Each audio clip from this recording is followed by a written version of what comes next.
Bismillahirrahmanirrahim. Sebelumnya saya minta maaf, saya duduk sedikit lebih tinggi dari bapak sekalian. Tidak mengurangi kehormatan, ini sekedar untuk terlihat saja oleh semuanya.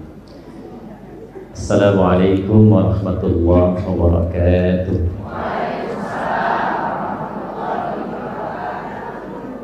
Alhamdulillah, wassalatu wassalamu ala rasulillah wa ala alihi wa sahbihi wa man walah wa ba'd. Selamat pagi, salam sejahtera untuk kita semua.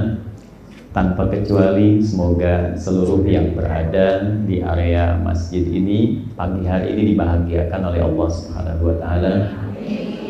Diberikan rasa nyaman dalam menjalani aktivitas dan dilindungi dalam berkehidupan sehingga mengantarkan pada seluruh kegiatan yang membahagiakan dan juga menjadi satu amanah yang baik saat dibawa pulang menghadap pada Allah Subhanahu wa taala. Karena bahagia itu yang paling penting, ketenangan itu yang paling utama. Bahkan di dalam Al-Quran bagi yang muslim itu dari 3 pokok kebahagiaan di rumah tangga yang sering kita singkat dengan samara, sakinah, mawaddah dan rahmah. Nah, kunci kebahagiaan itu ketenangan didahulukan sebelum mawaddah. Mawaddah itu jamak dari kata maddah, ya, limpahan kebahagiaan yang dihasilkan dari pemberian materi secara fisik. Jadi salah satu rumus kalau ingin rumah tangga bahagia itu saling memberikan satu pemberian hadiah materi fisikal. Itu yang sering juga menimbulkan rasa cinta yang bertambah. Misal kalau istri sedang ulang tahun, bapak boleh kasih hadiah misalnya kesukaannya. Ya, mama, masya Allah, selamat milad, tambahin emas 2 kilo. Nah, itu rasa cinta bertambah, Pak. Ya. Suami saat milad dimasakin kue kesukaannya misalnya, itu mawaddah. Tapi harta bertambah pun sebanyak apapun, itu tidak mendatangkan kebahagiaan yang sejati kalau tidak ada ketenangan. Itulah sakinah. Itulah sebabnya kenapa sakinah didahulukan sebelum mawaddah. Ya, jadi sekaya apapun, sebanyak apapun harta, kalau rumah tangga tidak tenang, tidak membahagiakan. Ya, coba deh ibu pilih ya, kaya tapi gelisah atau miskin tapi tenang. Pilih. Enggak ada pilihan ketiga. Saya tahu pengen senang dan kaya. Baik, nah itu kuncinya. Baik, hari ini saya juga baru tahu judulnya saat saya duduk. Saya melihat kenali dan waspada musuh hatimu. Ya, baru tahu tadi pembahasan. Tapi ini menjadi penting karena menjadi bagian salah satu unsur pokok dari tugas BPK itu sendiri. Di Undang-Undang Nomor 15 Tahun 2006, di situ ada 19 bab Romawi, 40 pasal. Ditandatangan oleh Pak SBY 30 Oktober 2006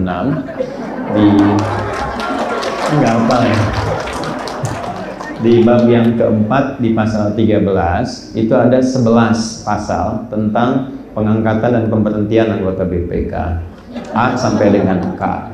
Nah, dari 1 warga negara Indonesia, 2 beriman dan bertakwa pada Tuhan Yang Maha Esa, sampai yang ke-11 nanti tidak sedang pailit.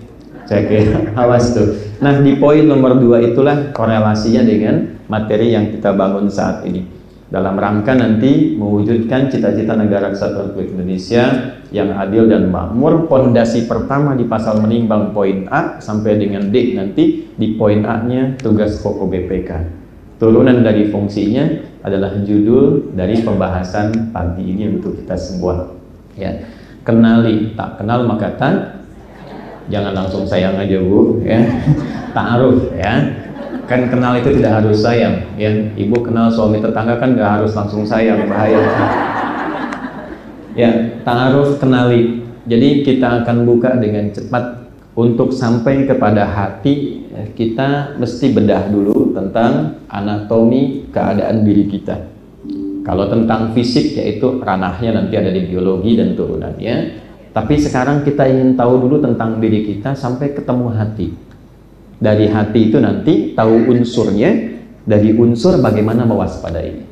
Jadi kurang lebih itu gambaran singkatnya. Nah, topik utamanya Mari kita mulai, dan saya mohon izin berdiri ya untuk mudah terlihat dan mudah menyampaikan turunannya.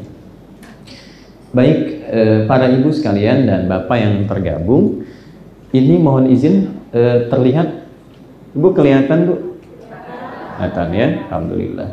Itu BPK ini imannya luar biasa istisna ini. Saya belum tulis sudah kelihatan.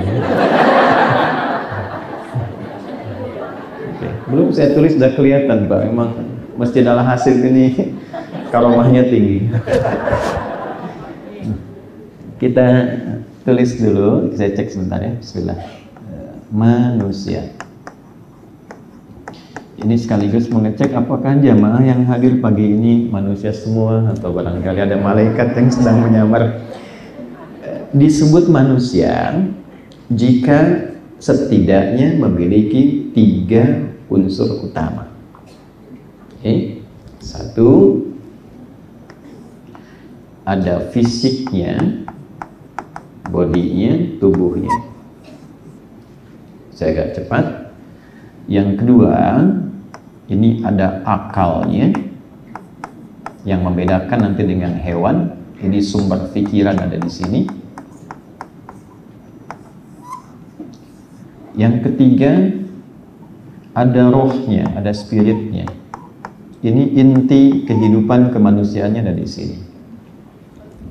Oke, saya pelan-pelan.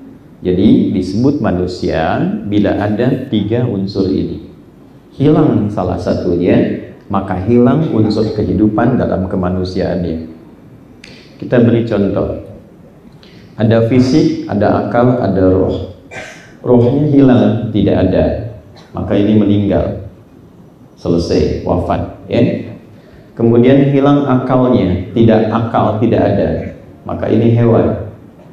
Ya, karena itu hewan tidak berakal. Nah, kalau hewannya berakal, bahaya.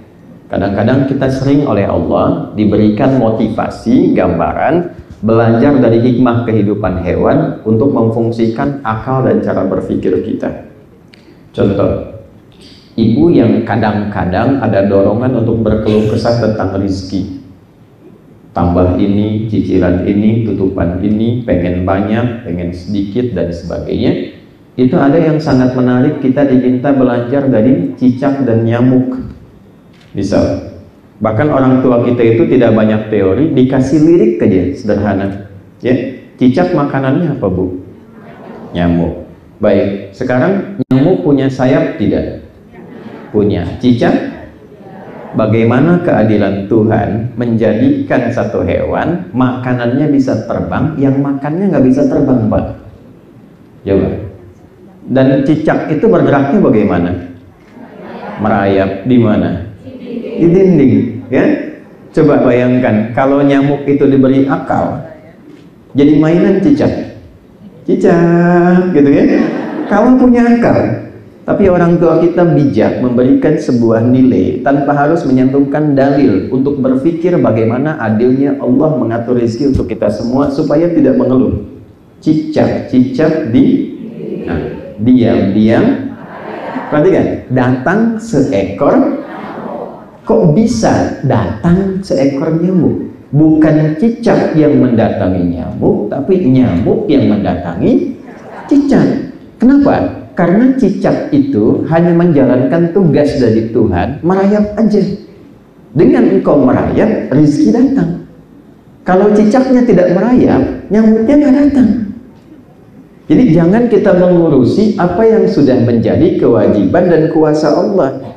Allah minta kita kerja aja, Bu, nanti rezeki datang. Toh yang tidak berakal pun diberikan oleh Allah rezekinya. Cukup engkau merayap walaupun diam-diam, maka datang seekor. Nah, selanjutnya, silahkan ya. Tuh ya. Nah, jadi Anda bayangkan yang tidak punya pikiran saja hidupnya begitu teratur. Ya, matahari mulai kita datang fajar kan teratur, yang dikeluarkan oksigen. Nanti setelah itu malam ganti karbon dioksida yang keluar. Tumbuhan juga teratur. Silahkan diriset ya, berbagai tumbuhan dan seterusnya. Matahari memberikan sinar, tumbuhan mengeluarkan oksigen, malam kemudian baru karbon dioksida. Hewan juga begitu. Jadi kalau kita melihat sekeliling tidak berakal begitu teratur, maka bagaimana kita yang diberikan anugerah akal? Ini untuk pembedanya. Kalau tidak ada fisiknya, cuma akal dan roh, nah itu gentayangan namanya. Ya? Nah, jadi dinamakan manusia itu mesti ada 3 bagian ini. Dari 3 ini, saya teruskan dulu karena kita belum ketemu konteks tentang hati. Dari 3 ini, lalu Allah meminta kita mengatur keseimbangan supaya 3 bagian diri kita ini berfungsi dengan optimal. 1, fisik. Turun misalnya Quran surah kedua Al-Baqarah di ayat 168, ya, paling kanan sebelah bawah di mushaf. Ya ayyuhan nasu, hei semua manusia tanpa kecuali. Jadi di Islam itu ada satu yang menarik. Kalau ada diksinya menggunakan kata nas, maka hukumnya berlaku universal. Jangan dibatasi oleh keyakinan, jangan dibatasi oleh keimanan. Semua boleh mendapatkan nikmat itu dengan, nah ini satu gambaran yang sangat luas dan terbuka. Contoh seperti ini, ibu di dunia pekerjaan bekerja secara profesional, ya, jangan ada batasan-batasan sekat keyakinan dalam konteks saling mendukung. Oh, tolong dong minta bantuan, ini susah. Oh, kamu kan beda keyakinan. Nah, itu justru menurut Quran salah. Ya, dalam konteks kemanusiaan jangan lihat dan batasi dengan nilai-nilai keyakinan. Dalam konteks ibadah silahkan masing-masing, tidak harus mencampur, dan nilai penghormatannya la ikraha fid din, lakum dinukum waliyadin. Itu indah sekali. Nah, di sini menggunakan kata nas, hukumnya umum. Ya ayyuhan nasu, hei semua manusia, kulu mimma fil ardi. Untuk mendukung kesehatan tubuhmu, nggak mungkin bisa kerja kalau nggak sehat. Tidak mungkin beraktivitas dengan baik kalau tubuhnya sakit. Maka untuk mendukung kekuatan tubuh itu, kata Allah, kulu mimma fil ardi. Silahkan konsumsi makanan dimanapun Anda bisa mendapatinya. Tuh, Allah sudah tahu, Bu, kalau ibu itu senang nasi uduknya yang di mana misalnya, senang nasi gorengnya yang mana, ya, tek depan rumah, tapi kan nyarinya bisa ke tempat lain gitu. Ya, itu tidak dilarang, boleh-boleh saja. Tapi syaratnya 2. 1, halalan, dapatkan dengan cara yang legal. Yang kedua, thayyiban, konsumsi yang menyehatkan bagi tubuh. Suka, tapi kata dokter nggak sehat, jangan dipaksakan. Jadi sederhana, kalau tips ini dipakai dalam kehidupan, tubuh kita sehat. Secara singkatnya, tubuh fisik butuh nutrisi dan harus sehat. 2 ke sini. Akal juga sama. Maaf, orang yang sehat fisiknya tapi akalnya tidak mendapatkan nutrisi, maka pikirannya menjadi lemah, jadi terbatas, sehingga karena lemah di akal pikiran itu, tugas fisiknya jadi lebih berat. Kalau ibu bapak mau cek gampang gini, orang yang ilmunya makin banyak, akalnya makin kuat, itu pasti tugas fisiknya ringan. Karena kenapa? Karena kontrol semua kegiatan fisik itu seluruhnya nanti bersumber dari akal, dari ilmu. Begitu ilmunya bertambah, tugas fisik pasti ringan. Ilmunya semakin lemah, fisiknya semakin berat. S1, S2, kan syarat masuk BPK minimal S1 kan? Kalau tambah S2, S3, salary-nya beda nggak? Beda. Ruangan kerjanya sama nggak? Tidak, bisa berbeda. Jadi semakin bertambah ilmunya, semakin kuat akalnya, semakin ringan tugas fisiknya. Karena itulah, ketika posisi akal lebih tinggi dibanding fisik, maka wahyu pertama turun pun memotivasi kita untuk terus menambah ruang-ruang pengetahuan. Apa wahyu pertama yang turun? Iqra. Iqra itu minimal, Bu. Baca. Supaya akalnya terus berkembang, terstimulasi. Ya. Jadi jangan kita batasi unsur bacaan ini masih ringan. Nanti di Quran tuh ada ayat riset, ya, ada ayat tentang tafakur, memetakan sesuatu sebelum dikerjakan, meriset semua aspek di langit dan di bumi. Ada ayat tentang akuntansi, Al-Baqarah 282, ada ayat hitungan, ada ayat tentang pendalaman. Tapi dimulai dengan ini, minimal mau baca. Kalau kita bisa kembangkan sifat mudah dan gampang akses membaca, maka ini meningkat, tugas ini lebih mudah. Ya, kan Quran juga dimulai dari Iqra kan? Mau baca ya, tapi masih tahap rendah. Makanya kan belajarnya alif sampai ya kan? A fathah a fa fathah fa lam dhamma u lu apa lu gitu kan? Setelah itu baru mengkaji. Nah sekarang ini intinya. Saya simpan dulu yang ini, sekarang kita ke sini. Tuh. Ini unsur kehidupannya. Sejenius-jeniusnya orang, rohnya tidak ada, ya tidak hidup. Harus ada ini. Ini ada nutrisi, ini juga ada nutrisinya berupa pengetahuan, ilmu. Ini unsur kehidupan yang paling penting. Tentu juga membutuhkan nutrisi, ada tempatnya, ada keadaannya.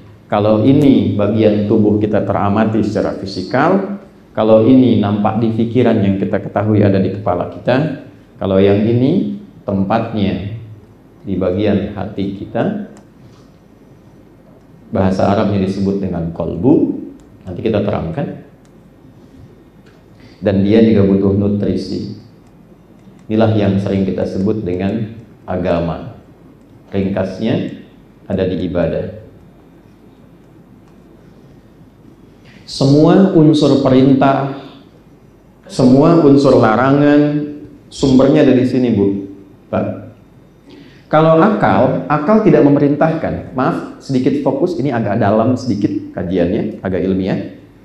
Fisik ini bagian terluar untuk mengeksekusi tugas fisikal. Baik ya?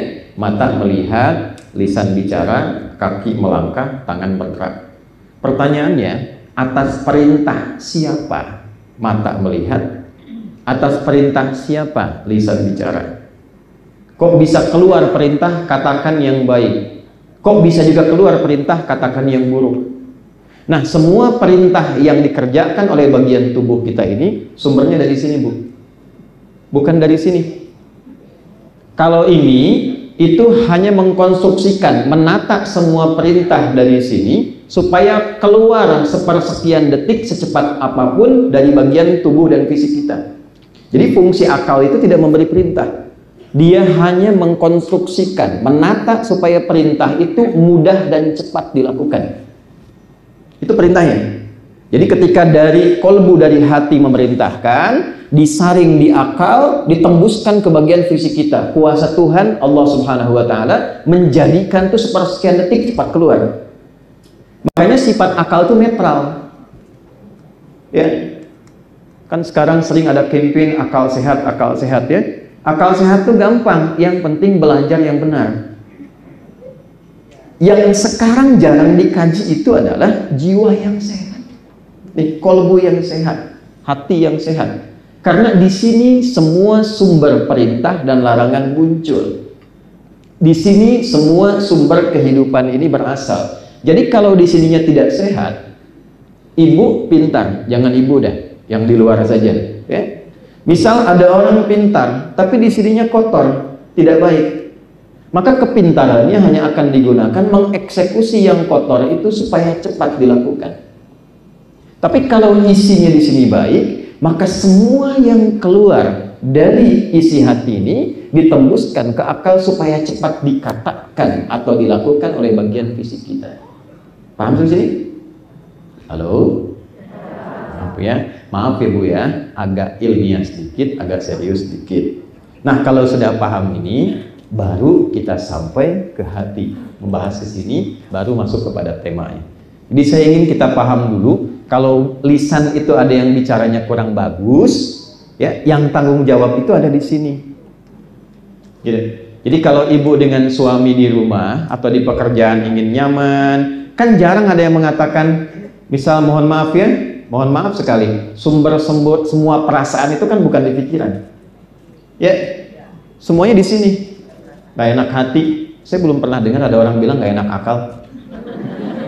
Duh, saya gelisah nih, kenapa? Gak enak akal. Semua dari sini sumbernya. Ya, kalau yang muslim bisa didapatkan di hadis Nabi, di Al-Arba'in nomor hadis yang ke-6, dicantumkan oleh Imam Nawawi. Ya, kemudian disampaikan dari Nabi Sallallahu Alaihi Wasallam. Perhatikan kalimatnya, ala inna fil jasadi mudghah. Semuanya, kata Nabi, perhatikan dan ketahuilah, dalam tubuh kita itu ada satu bagian. Hati-hati. Idza shalahat shalahal jasadu kullu. Kalau bagus itu, maka akan berpengaruh pada semua bagian tubuh ikut bagus. Wa idza fasadat fasadal jasadu kullu. Kalau itu jelek, maka berpengaruh jelek ke semua bagian tubuh. Ala wahiyal qalbu, ya, dan itulah qalbu. Diterjemahkan oleh Ahmad Dhani, ada satu bagian itu kan dalam diri kita, ya, sentuhlah ia tepat di, nah maka ia akan jadi milikmu untuk selamanya, ya. Nah ini hati. Apapun itu. Ayo kita mulai. Kita turunkan. Ini saya mohon izin, saya hapus dulu.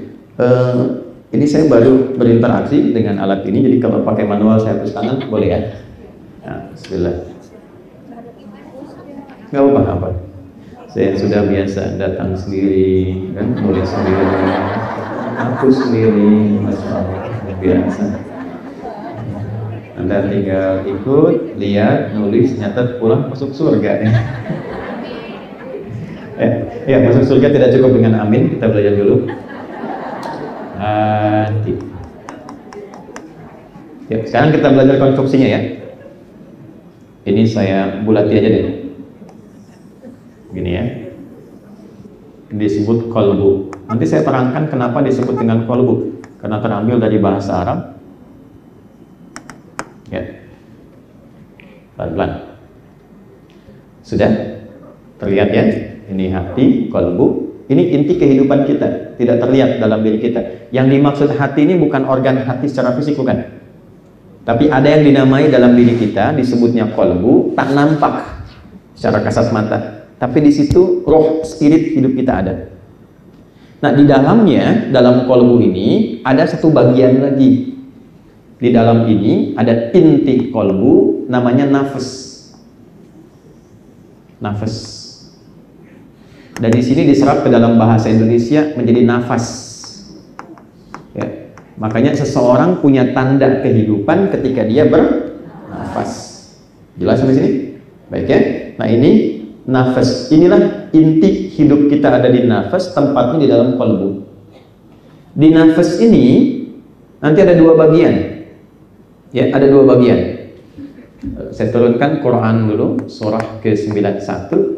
Ayat Muslim ayat 7 sampai 10 ya. Wa nafsi wa ma sawwaha fa'alhamaha fujuraha wa taqwaha. Di sini di nafas itu ada dua bagian. Satu, kutub positif namanya takwa. Ini unsur kebaikannya. Yang kedua, lawan dari takwa namanya fujur. Asalnya ini, atau sering kita sebut dengan nafsu. Nanti saya uraikan kenapa disebut nafsu. Ini bukan ilmu takatik ya, tapi nanti ada referensi yang bisa kita gali. Di dalam nafas ada takwa, unsur positif, kubu positif ini.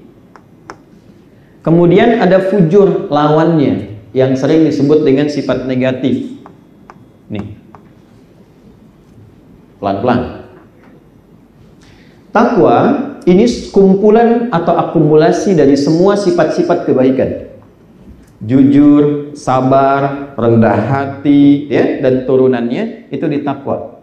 Sini jujur, sini ada sabar, ini ada rendah hati dan turunan lainnya.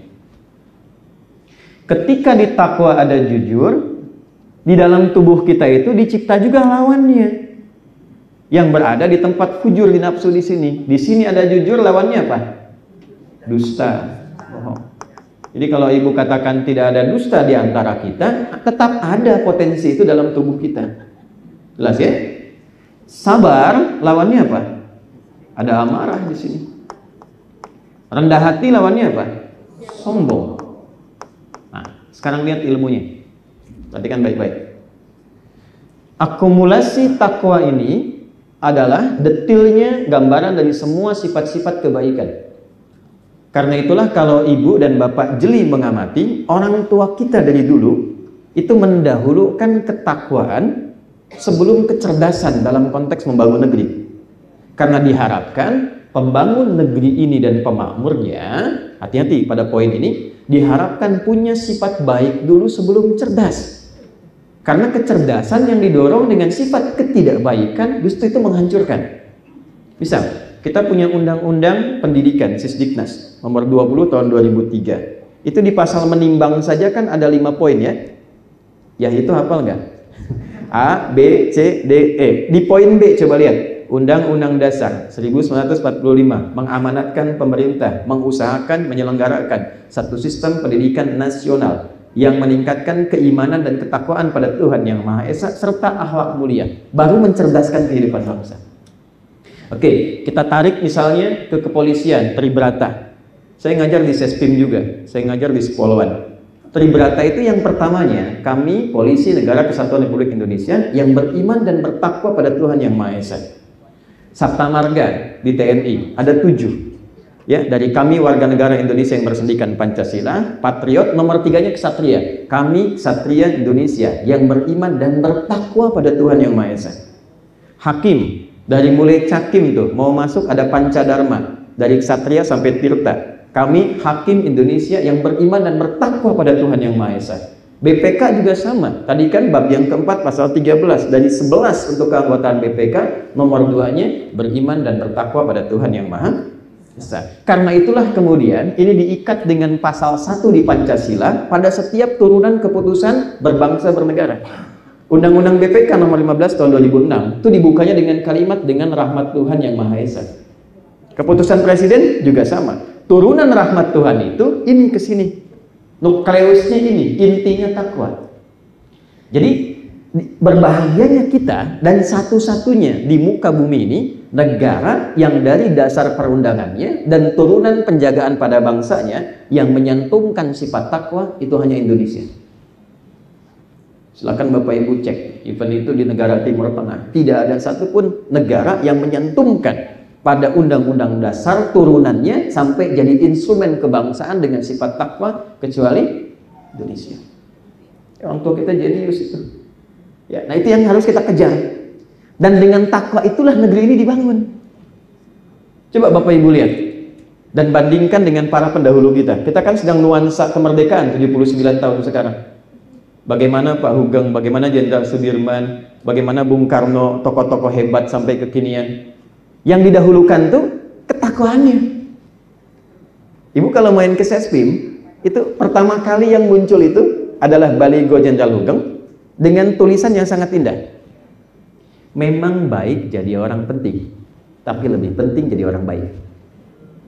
Dan satu-satunya jenderal polisi yang menuliskan kata iman di dalam nisannya dan tidak pernah ditampakkan selama hidupnya.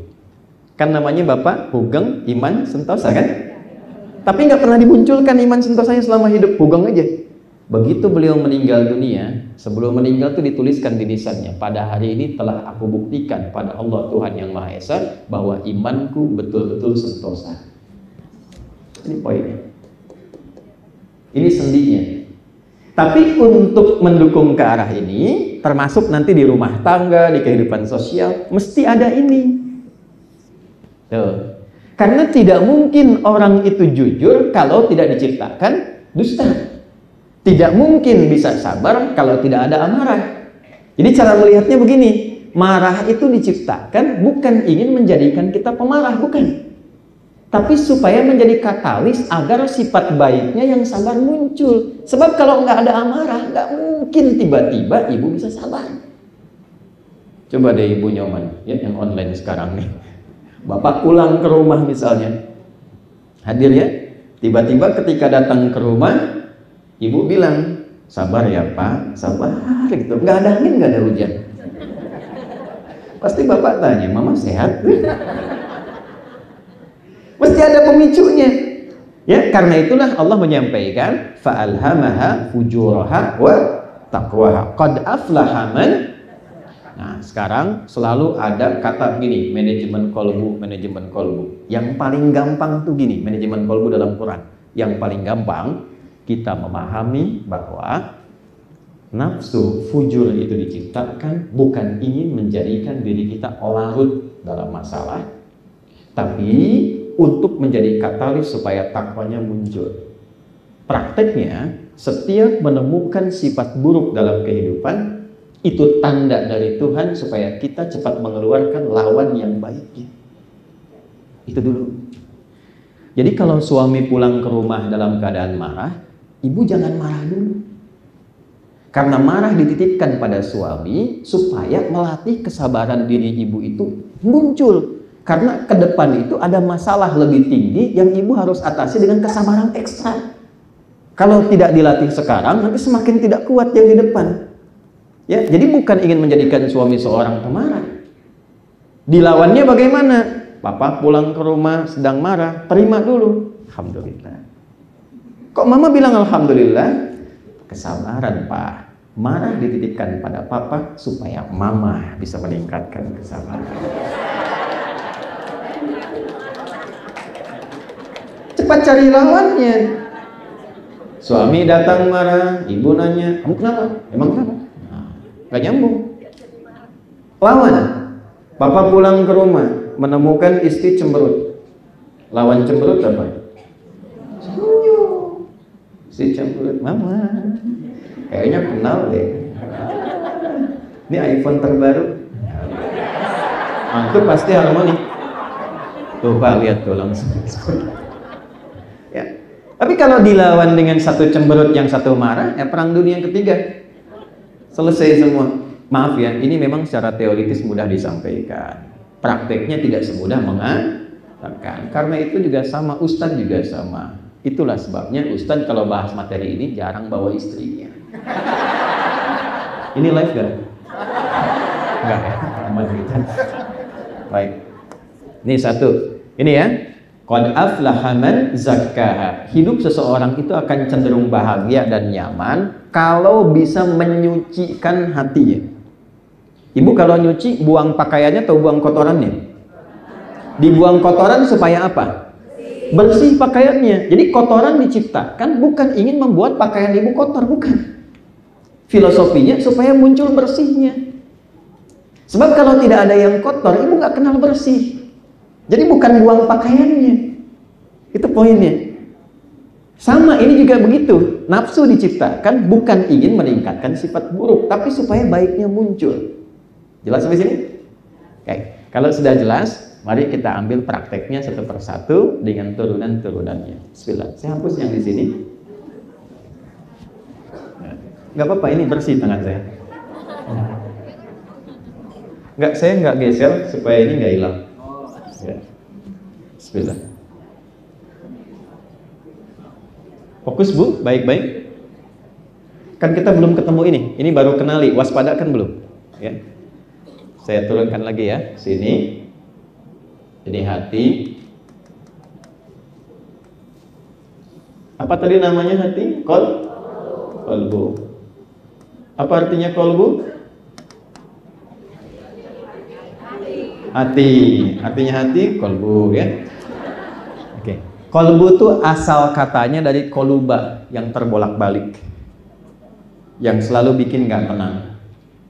Kenapa? Karena di dalam kolbu ini tadi ada pertentangan, pergulatan antara takwa dengan nafsu. Jadi selalu membuat suasana hati kita itu tidak normal, tidak tenang. Karena selalu ada pilihan. Ibu bangun tidur aja kan pilihannya bisa banyak. Apakah langsung ke kamar mandi? Apakah lihat status di WA? Kan? Atau ingin kemudian ngecek yang lain? Kan pikiran banyak kan? Nah, yang menentukan gejolaknya di sini. Tapi yang memberikan pengaruh siapa? Dan bagaimana cara mengambil keputusannya? Nah, inilah yang penting untuk kita uraikan pada saat ini. Bagian pertama secara internal sudah kita bahas. Kalau sedang menemukan mood yang tidak enak, tidak baik, cepat cari lawannya yang baik. Itu cara mudah mengatasinya. Ya, kalau dalam bahasa agamanya husnudzan, ambil perangkat yang baiknya untuk menutup yang jeleknya. Itu semakin mendamaikan hati itu lebih tenang.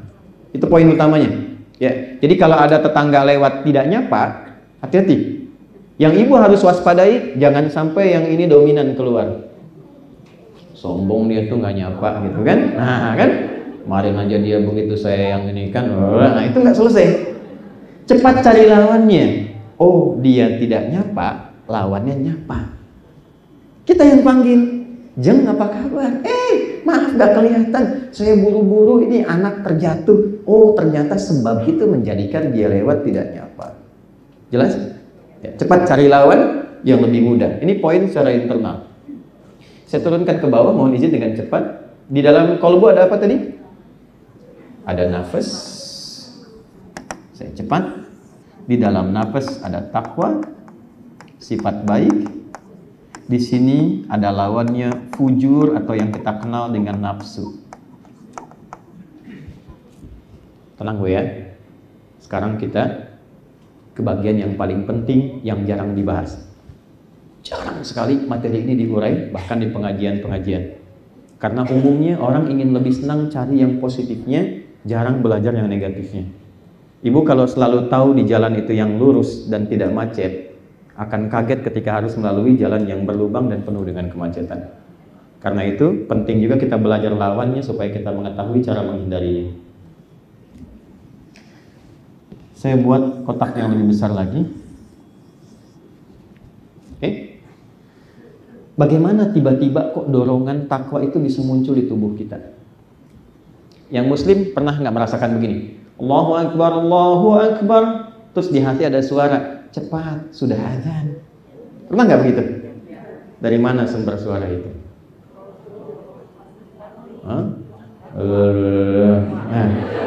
Udah, jangan main tebak-tebakan. Kalau tidak tahu, katakan Allahu a'lam, itu paling gampang. Ya? Dari mana sumber suara itu? Nih, yang mensupport takwa, supporternya disebut dengan malaikat namanya. Nggak pakai malaikat. Karena itu malaikat ada di kutub positif.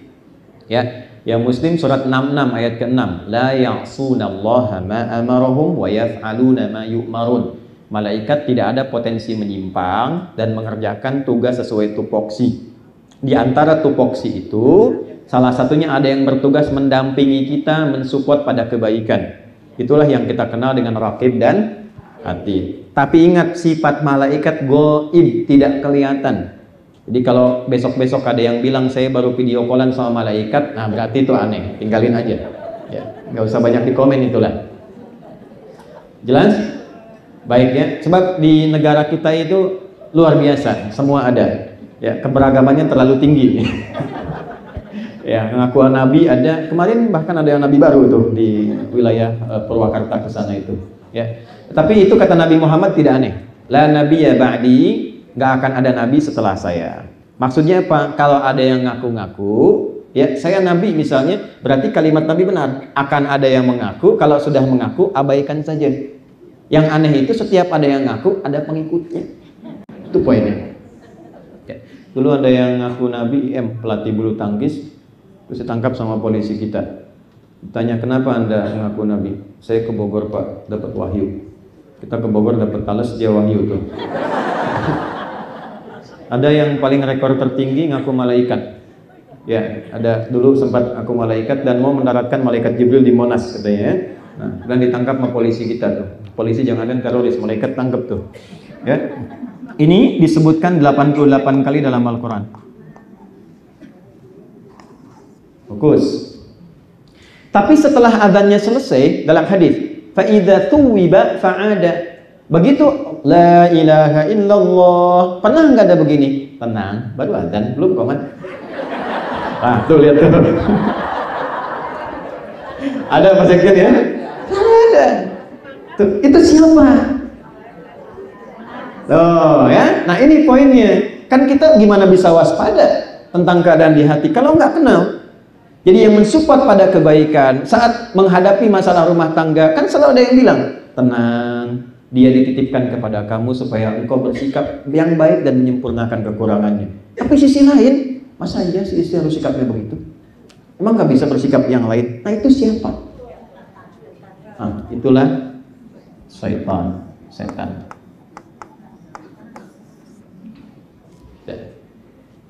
Setan di dalam Al-Quran juga disebutkan sebanyak 88 kali.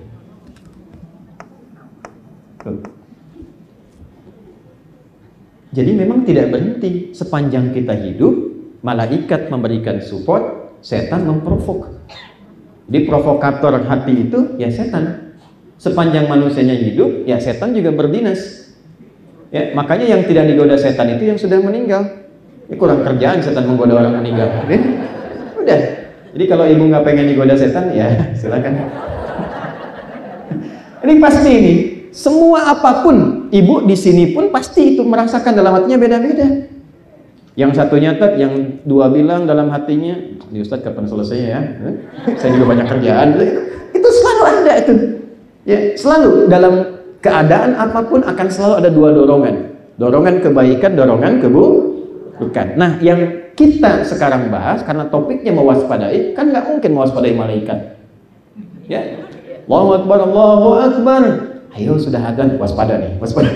Nggak mungkin. Yang kita waspadai pasti sisi yang negatif, yang ini. Ya.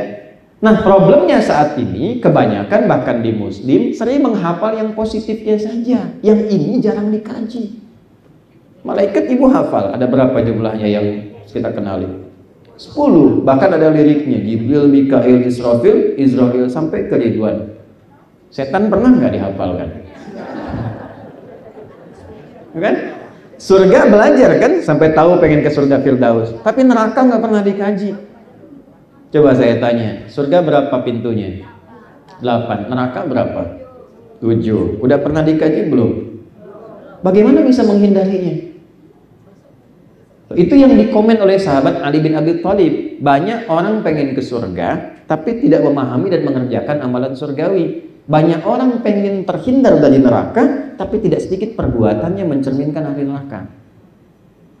Ya, nah kalau ada fikih malaikat, tidak salah pagi ini kita belajar fikih setan. Fikih itu maksudnya paham, mengerti. Kita belajar sampai paham setan itu siapa, dari mana munculnya. Tidak usah tahu wujudnya, karena nggak tertarik juga saya. Yang penting fungsinya apa? Supaya saat ibu merasakan suasana tertentu yang tidak baik, ibu ngerti, oh ini setan ini yang sedang berperan. Dan cara mewaspadainya bagaimana? Itu poin yang kita turunkan di kesempatan kali ini. Dipahami ya ibu ya? Pak ya? Baik. Nah, jadi ini baru kita mulai nih yang tadi pendahuluan mengantarkan ke sini. Yuk kita turunkan dulu siapa setan, wa ma adraka ma setan. Kemudian bagaimana cara kerjanya dan seperti apa gambaran-gambarannya. Bismillah. Di sini saya tidak geser ya, untuk supaya saat ini pindah ke sini nyambung. Saat di sini ditulis, ini nyambung. Bismillah. Kita belajar dari transmisi sanadnya dulu, runtutan orang yang pernah belajarnya seperti ini. Nah, ada yang menarik di Islam itu, ilmu itu kalau bisa ditelusuri sampai ke pokok-pokok penyalurnya supaya argumentasinya kuat. Sahabat Nabi yang senang belajar seperti ini namanya Hudzaifah al-Yamani. Hudzaifah itu orang pintar, cerdas, jenius, dan kita bisa lacak biografinya itu ada sampai sekarang. Jadi kalau orang belajar, maaf, surga, beliau tanya Nabi tentang neraka. Orang tanya malaikat, beliau tanya tentang setan. Sahabat risih, kamu kenapa sih beda sendiri? Kata Hudzaifah, kalau orang selalu belajar tentang surga, tidak tahu neraka, maka tidak tahu cara menghindari perbuatan yang menjerumuskan ke neraka. Kalau orang belajar tentang banyak malaikat, tidak pernah tahu setan, maka dia akan sulit mewaspadainya. Jadi sanad pembelajaran kita menyambung ke salah satu unsur sahabat tentang keterangan ini. Baik, siapa setan? Ada yang tahu? Boleh angkat tangan. Kita mulai dengan 5 juta. Saya serius. Ya, 10 juta. Umroh. Waktu habis. Udah. Udah. Waktu habis. Setan. Evil. Kita turunkan ke sini pakai bahasa Arab dulu. Ini kan dari bahasa Arab. Syaitan. Ya. Tahan ya Bu, Pak, pelan-pelan. Setan itu dari bahasa Arab syaitan. Syaitan itu akar katanya dari kata syaitan, gini. Ya. Saya mohon maaf sebesar-besarnya, saya tuliskan dengan rinci nama-nama ini supaya nanti ibu dan bapak bisa waspadai. Pesan dari Nabi, kalau namanya ada kemiripan apalagi sama, cepat ganti ya. Jadi kita turunkan satu-satu nih. Syatona. Syatona itu artinya yang menjauhkan dari semua nilai kebaikan. Oke, ada dua arti. Yang menjauhkan dari semua nilai kebaikan atau yang terlempar ya dari kebaikan. Menjauhkan dari kebaikan atau terlempar dari kebaikan. Makanya sering kita katakan a'udzubillahi minasyaitonir. Nah, rajim itu yang dilempari. Kenapa? Karena dia selalu mengarahkan kepada yang buruk, ngajak kepada yang buruk, terjauh dari yang baik, mengajak kepada yang buruk. Jelas ya? Itu kata kerjanya syaitana.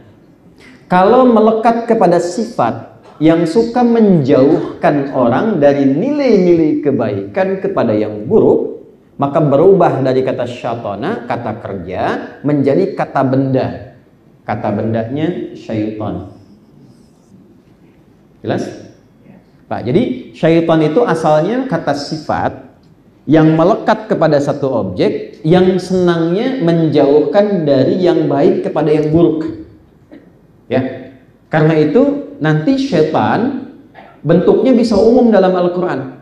Karena kata netralnya dalam bahasa Arab punya sifat yang satu saja, setiap menjauhkan dari yang baik kepada yang buruk. Jadi kalau satu kali suami ibu ngajak kepada yang buruk, maka suami ibu sedang menjadi bukan saya yang bilang patut ya, sedang menjadi tidak normal karena seharusnya ya ia mengarahkan pada yang baik-baik. Ini yang terlempar. Jadi kalau sifat Tuhan Rahim dengan rahmat Tuhan yang Maha Esa, sifat syaitan rajim. Pakai titik. Rahim dan rajim. Ya. Terlempar dari yang baik atau menjauh dari yang baik. Yuk kita pelan-pelan. Yang Muslim buka Quran surah ke-18 ayat 50 Al-Kahf. Quran surah 18 Al-Kahf ayat 50. Ini kita baca tiap hari Jumat selain Yasin. Yasin malamnya, paginya Al-Kahf. Ya, sayangnya Al-Kahfi atau Al-Kahf ini kebiasaan yang kurang mungkin harus ditingkatkan ya Pak, Bu. Diusahakan kalau ngaji sudah lancar, pelajari artinya. Lalu pahami hikmahnya. Misal, di Al-Kahfi itu kan ada 4 kisah viral. 4 kisah viral ini sebetulnya itu gambaran hikmah kehidupan yang akan selalu kita alami dalam hidup. Dalam era apapun. Ya, dalam era apapun. Nah, di antara kisah-kisah viral ini nanti ada pemuda-pemuda yang mempertahankan keimanannya. Ya, ada yang kedua tentang kisah orang sukses dengan orang sederhana yang dialog, yang kesuksesannya dibanggakan. Artinya apa? Orang sukses itu cenderung menghadirkan kebanggaan akan kesuksesannya. Dan dibalik kebanggaan itu kadang melahirkan sikap yang kurang baik. Ya. Turunkan lagi, ada kisah Nabi Musa dengan Khidir. Lalu ada kisah Dzulkarnain penguasa ya di seluruh bagian lapisan bumi. Jadi kalau ibu ingin menjadi penguasa, bapak penguasa yang baik, maksud penguasa ini bisa menjangkau kesuksesan yang luas, maka belajarlah dari kisah-kisah ini. Nah, di antara turunan itu ada di ayat ke-50 yang berbicara tentang genealogi setan. Ya. Perhatikan kalimatnya. Wa idh qulna lil malaikati isjudu li Adama fasajadu illa iblis kana minal jinni fa fasaqa an amri rabbi. Oke. Berarti kita punya nama satu iblis, malaikat sudah, kemudian ada jin. Setannya belum ketemu. Ketika kami perintahkan kepada Adam, perhatikan kalimatnya. Saat kami perintahkan, saya koreksi, kepada seluruh malaikat untuk hormat kepada Adam atas perintah Tuhan. Oke? Bukan karena Adamnya istimewa, tapi Allah yang perintahkan. Maka seluruh kalangan malaikat itu hormat kecuali satu golongan. Oke? Illa Berarti di momentum itu yang hadir bukan hanya malaikat. Jelas ya? Ada malaikat, ada juga makhluk lain. Cuma di sini kalau di bahasa Indonesia menggunakan metode sinekdok pas pro toto. Ya, ada pas pro toto, ada totem pro parte. Sebagian mewakili keseluruhan, keseluruhan mewakili sebagian. Kalau sebagian mewakili keseluruhan namanya pas pro toto. Baik ya? Kalau keseluruhan mewakili sebagian namanya totem pro parte. Indonesia kemarin mendapatkan emas setelah mengalahkan Cina di cabang olahraga angkat besi misalnya. Masa semua orang Indonesia angkat besi semua? Kan tidak. Ya, itu totem pro parte. Tapi kalau kita katakan Rizky Juniansyah, ya kan, mengalahkan pesaingnya dari Cina dan membawa kebanggaan bendera merah putih Indonesia, itu pas pro toto. Di sini disebutkan malaikat karena ini yang paling dominan. Tapi sebagian makhluk juga ada pada saat itu, salah satunya jin. Pelan-pelan ya. Salah satunya apa? Jin. Nanti kita bahas apa itu jin. Illa iblis, yang gak hormat kepada Adam atas perintah Allah, itu cuma iblis.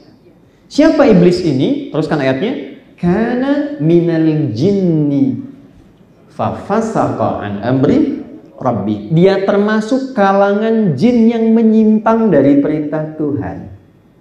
Jin yang menyimpang. Jadi iblis ini bukan dari kalangan malaikat, tapi dari kalangan apa? Jin yang menyimpang. Oke. Apa bedanya jin dengan iblis, Bu?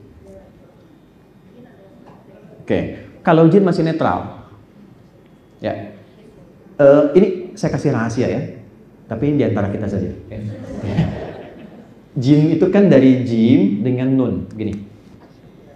Dalam bahasa Arab, setiap ada kalimat dibuka dengan jim dan nun, itu pasti tersembunyi, nggak nampak.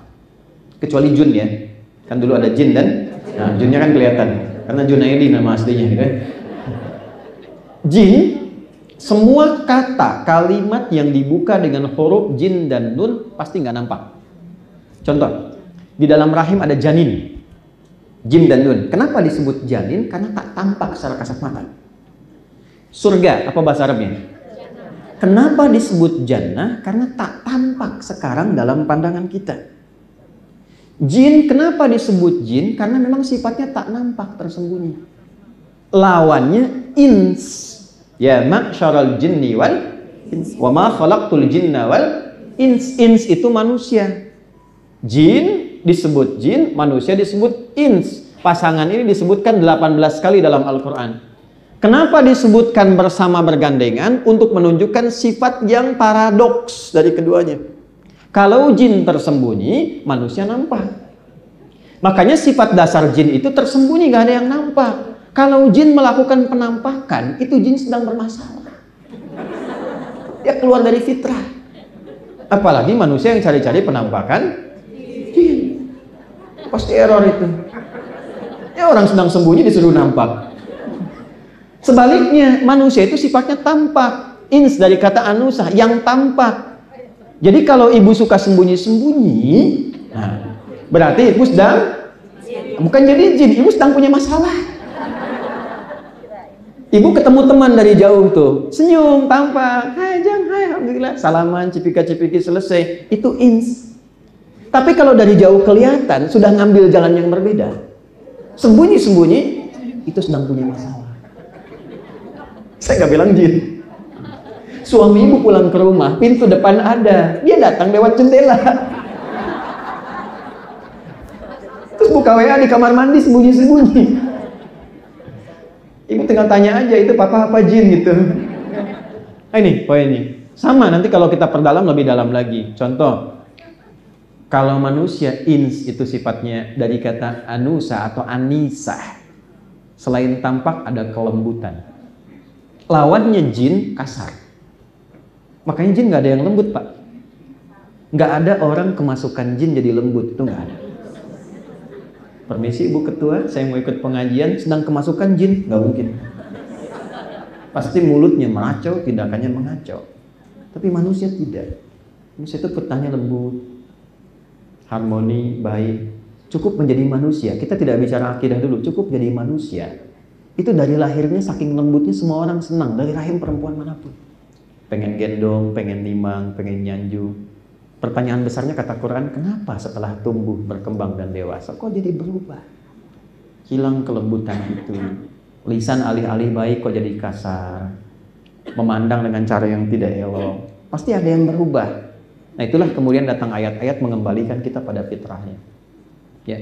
Jadi kalau ada orang apalagi mengaku muslim, muslim itu kan tahu nggak artinya? Tunduk, patuh, damai, tenang, baik. Jadi kalau ada mengaku muslim kata-katanya tidak baik, itu dipertanyakan oleh Al-Quran. Karena akan muncul, ini dari hadis Nabi di hadis Muslim dari Abu Hurairah, maaf saya lompat sedikit, kata Nabi akan tiba satu masa, ada orang kelihatan rajin sholat tapi rajin mencela juga. Hati-hati itu. Ada orang rajin puasa tapi juga rajin memfitnah. Ada orang kelihatannya gemar berzakat tapi saat yang sama sedang berselisih. Puncaknya ini wasafaka dama hada, bahkan ada yang menumpahkan darah dan menyebut nama Tuhan di dalamnya. Ya, hati-hati kalau ada yang begitu, waspada Pak ya, ketua DKM tuh yang begitu jangan dikasih akses masuk ya. Ya, yang begitu tuh, tiba-tiba ini kafir, ini begini, tembak ini, bom ini, itu Nabi sudah ingatkan jauh-jauh hari. Kalau terjadi demikian, sholat dan mencela itu tu'khadhu hadza min hasanati, ini bunyi hadisnya wa hadza min hasanati. Kalau ada orang sholat dan mencela orang lain, itu pahala sholatnya langsung dipindahkan kepada yang dicela itu. Ya. Itu poinnya tuh.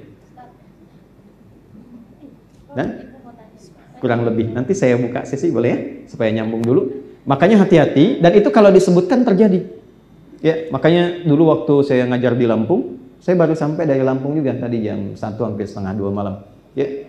Dan kita ke sini, dulu waktu ada kejadian bom di Jalan Tamrin itu, duar gitu. Dan kita berharap berdoa jangan pernah terjadi seperti itu lagi ya. Itu di Lampung langsung ada pertanyaan, Ustaz, apakah bom di Jalan Tamrin termasuk jihad fisabilillah?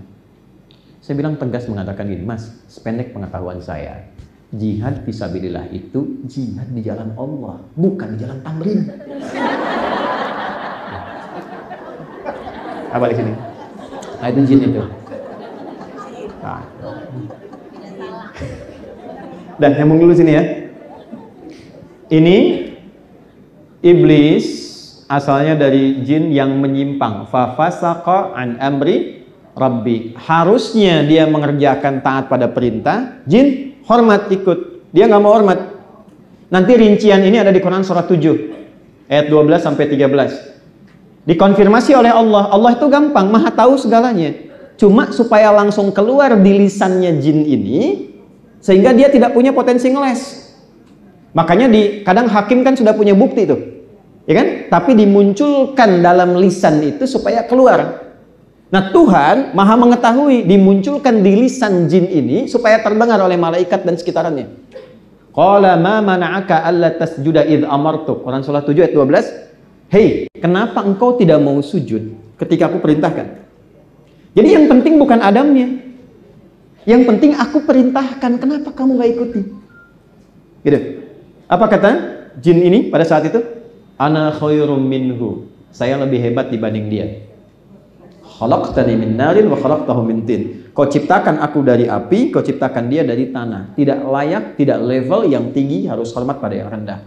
Nah, perhatikan baik-baik. Ketika yang baik tertutupi oleh yang buruk, bahasa Arabnya disebut dengan iblis namanya. Dari kata balasa. Baik ya? Yang baik tertutup oleh yang buruk. Sebaliknya, kalau yang buruk ditutup oleh yang baik, itu disebut dengan libas namanya. Libas disebut dengan pakaian. Kenapa ibu pakaiannya, bapak disebut dengan libas? Karena ada aurat yang buruk untuk tampak. Supaya tidak tampak, kita tutup. Sesuatu yang menutup dari yang buruk sehingga tampil baik disebut libas. Walibasut taqwa dzalika khair. Tapi yang baik ditutup oleh yang buruk disebut dengan balasa, makhluknya disebut dengan iblis. Jadi pengetahuan pertama, kenapa iblis disebut dengan iblis? Karena kebaikan-kebaikan yang selama ini telah ditenun saat dia berada di alam malaikat itu hilang karena satu kesombongannya saja. Tertutup. Iblis. Kenapa nama sifat yang dimunculkan? Supaya waspada untuk kita semua. Kalau mau sombong, sudah ada iblis, Bu. Nggak usah ikutan, Pak. Dan resikonya tinggi. Terusir dari surga, terlempar, tercela sampai sekarang, terlaknat. Jadi percuma kalau mau sombong. Ya, saingannya terlampau berat, iblis. Oke? Nah, iblis itu saat jadi iblis itu buruk untuk dirinya sendiri. Belum menggoda. Jadi belum punya sifat menggoda. Diberilah kesempatan oleh Tuhan, oleh Allah dengan sifat Rahman Rahimnya untuk tobat. Tapi yang keluar apa? Saya ingin buktikan ya Allah kalau memang saya itu hebat. Maka apa pembuktiannya? Diteruskanlah detailnya di Quran surah Al-Baqarah, Quran surah 2 di ayat 34 sampai 35. Itulah sebabnya kenapa ayat 34 ini pembukanya mirip ya, serupa dengan Quran surah 18 ayat 50. Di sini wa idz qulna lil malaikat, di sini wa idz qulna lil malaikat. Wa idz qulna lil malaikati isjudu li adama fasajadu, ya, perhatikan, illa iblis aba wastakbar. Dia enggak mau sujud karena sombong. Lalu dia katakan pada Tuhan, engkau kan akan masukkan Adam ini ke surga. Maka beri aku kesempatan untuk membuktikan aku ini hebat. Aku akan goda dia supaya menyimpang dari perintahmu. Nah, ketika dia mengatakan akan menggoda Adam, berarti kan menjauhkan dia dari kebaikan, menuju keburukan. Maka dirubahlah oleh Tuhan nama sifatnya dari iblis menjadi syaitan. Perhatikan ayat 36-nya di Al-Baqarah, fa'azallahuma syaitan. Ayat 34 masih disebut iblis, ayat 35 Adam ketemu Hawa kemudian di surga, ayat 36-nya, mohon maaf, lihat kalimatnya, iblis dirubah namanya menjadi syaitan karena dia punya sifat baru, bukan hanya buruk bagi pribadinya, tapi juga menularkan keburukan itu bagi makhluk di sekitarnya. Fa'azallahuma syaitan. Baru ketemu setan. Dan apa kaitan dengan kita? Kita oleh Quran itu disebut anak cucu keturunan Adam. Namanya Bani Adam. 7 kali disebutkan dalam Al-Quran. Ketika Adam dan Hawa, ya, Adam dan Eva ditugaskan oleh Allah memulai kehidupan di bumi, maka iblis itu mulai mendeklar, ya Allah, beri aku kesempatan untuk terus membuktikan bahwa aku lebih hebat sampai hari kiamat. Maka salah satu caranya apa? Bukan hanya Adam, dia sudah berkomitmen untuk mengganggu seluruh anak cucu Adam yang berkehidupan di muka bumi sampai hari kiamat. Dan dengan janji itulah kemudian kita merasakan gangguan-gangguan itu sampai dengan saat ini. Itu ada di Quran surah keempat, ya, An-Nisa dari ayat 116 sampai dengan ayat 119. Quran surat 4 surat ibu-ibu. Ya, An-Nisa kan apa artinya? Bukan perempuan, bukan wanita, jangan maksa. An-Nisa itu bukan perempuan, bukan wanita. An-Nisa itu perempuan-perempuan. Nggak pakai oh. Kalau perempuan Bu, nih Bu ya, nanti satu kali Bu, kalau kesini lagi, belajarnya jangan tinggi-tinggi ya Bu ya. Ibu kan jadi perempuan, kenapa tidak mengeluarkan saja tuntunan menjadi perempuan? Pernah nggak ibu keluarkan ayat tentang perempuan dalam Al-Quran? Itu poinnya. Misal, ini beda dengan laki-laki. Kalau perempuan sendirian, namanya mar'ah. Ini bonus ya. Kalau laki-laki rojul. Tapi kalau banyakan, dia berubahnya total menjadi nisa. Nisa. Kalau laki-laki tidak ada perubahan, tinggal tambah alif, rijal. Betul, dari rajul jadi rijal. Jadi kalau ada namanya rijal, itu laki-laki gitu ya. Banyak. Pak Rijal, maaf Pak. Rajul itu artinya kokoh, kuat, tegap, berwibawa. Makanya kaki disebut rijlun karena kokoh. Ya, karena itu laki-laki tidak boleh ada yang melambai. Ya, apa sih? Nah, itu kehilangan kewibawaannya. Udah pasti. Perempuan disebut dengan mar'ah dari kata muru'ah. Satu, senang tampil indah. Itu sifat perempuan. Ya, jadi kalau kita berangkat Pak, bajunya sedikit lecek, kita kan biasa saja kadang-kadang, nanti gampang. Itu kelihatan sama istri, bisa diberhentikan. Ayah, stop. Bapak mau sekjen nggak peduli tuh Pak. Stop, rapikan dulu, copot, setrika. Itu normal Pak.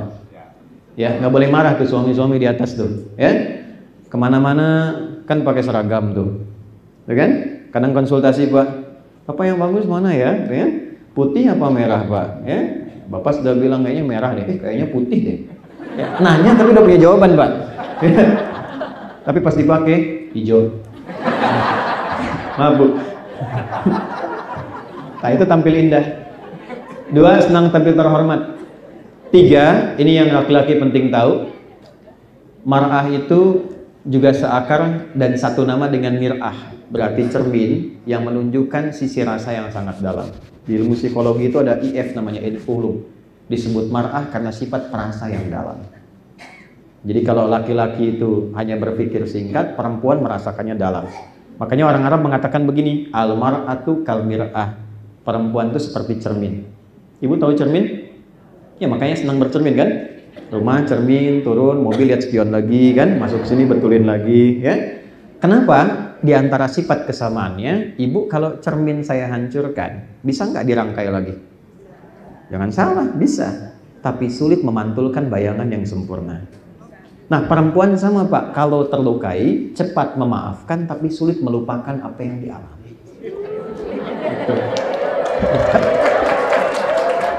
Ibu Daniel tepuk tangan tuh.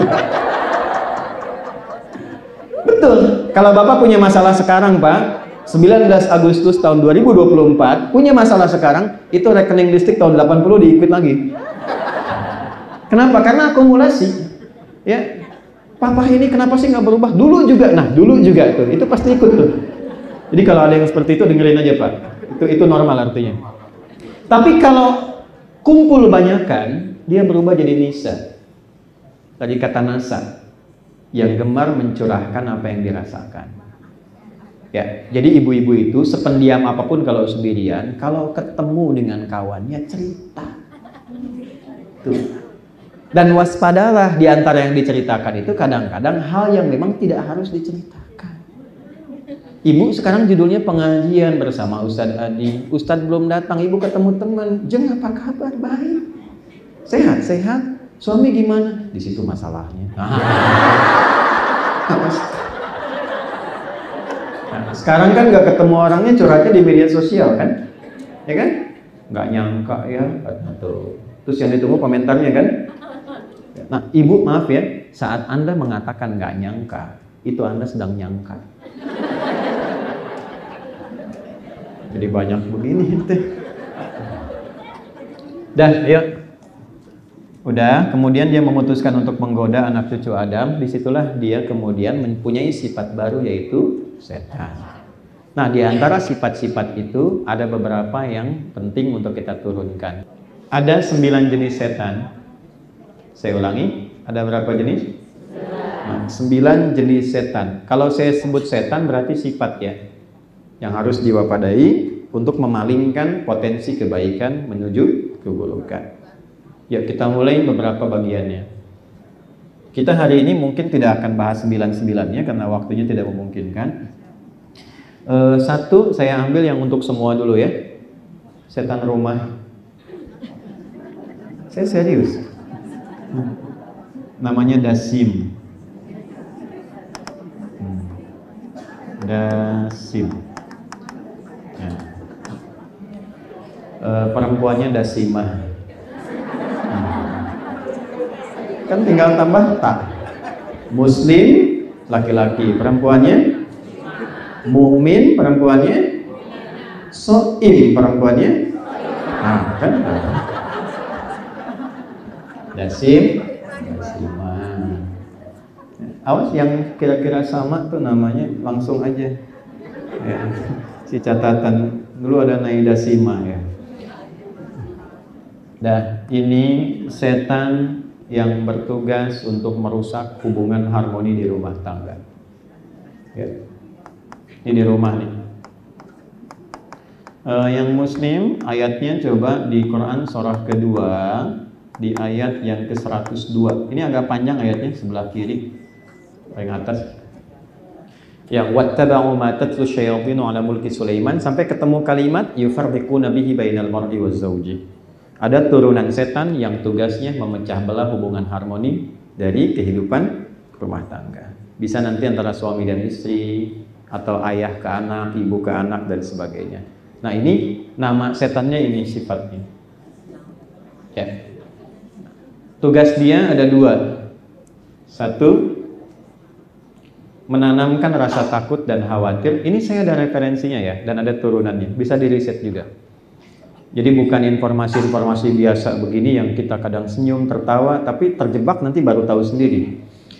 Satu, menanamkan rasa takut dan khawatir ketika memasuki ruang-ruang yang kosong. Ya. Baik, khususnya nanti biasanya di malam hari. Ya. Ini yang menjadikan masuk satu ruangan kadang suka gelisah kan? Takut. Nah, ini yang bertugas ini. Yang bertugas. Kan kenali dan waspadai. Ya, ini sudah kenal, masuk ruangan, coba deh ibu. Biasa kan masuk dapur, masuk kamar mandi, siang biasa kan? Kenapa kalau malam rasanya beda? Ya kan? Atau masuk sendirian, nggak sama kan rasanya? Padahal rumah sendiri. Bangun ibu yang desain, ibu yang minta sama arsitek, tapi yang gelisah ibu juga. Nah, ini yang bertugas ini. Cara mewaspadainya, ya bagi yang muslim lihat baik-baik, ucapkan salam. Ini kata Nabi, ucapkan assalamualaikum. Maka ketika diucapkan assalamualaikum, setan ini akan berkata pada kawannya, kita tidak punya tempat menetap di sini. Oke? Tugas ibu hanya mengucapkan, nggak usah tunggu jawaban. Mau dijawab mau tidak itu bukan urusan ibu. Assalamualaikum, salam. Benar ya? Dijual besok rumahnya. Ya, udah ucapkan aja itu. Nah, kalau tidak diucapkan langsung masuk, maka setan berkata pada kawannya, kita punya tempat menetap di sini. Ya, saya ini ajarkan ke anak-anak kami bu di rumah. Ya, saya pilih redaksi dan diksi kami bukan kita, karena yang punya anak saya dan istri. Ya, anak saya dari sejak usia 3 tahun. Namanya Muhammad Hamil Quran, sana 11 tahun, itu kami tanamkan, nak, hati-hati di ruang-ruang kosong di kamar ini ada setan dan namanya dasim. Kalau kakak mau usir itu, ya katakan assalamualaikum, dia akan langsung pergi terbirit-birit. Itu langsung dipraktekkan Pak Sekjen, bu. Langsung dia masuk ke kamar, dia katakan assalamualaikum dasim. Dia sebut namanya sekalian gitu. Alhamdulillah sampai hari ini jadi pemberani itu. Dan kadang kita suka motivasi. Nah, ini tugas satunya nih, menanamkan rasa takut, khawatir, gelisah. Cara mewaspadainya tadi ucapkan assalamualaikum. Dan oke, yang kedua, ini yang paling pokok harus diketahui. Mencoba mengganggu sifat harmoni dalam keluarga, menghadirkan gangguan dalam kehidupan berkeluarga.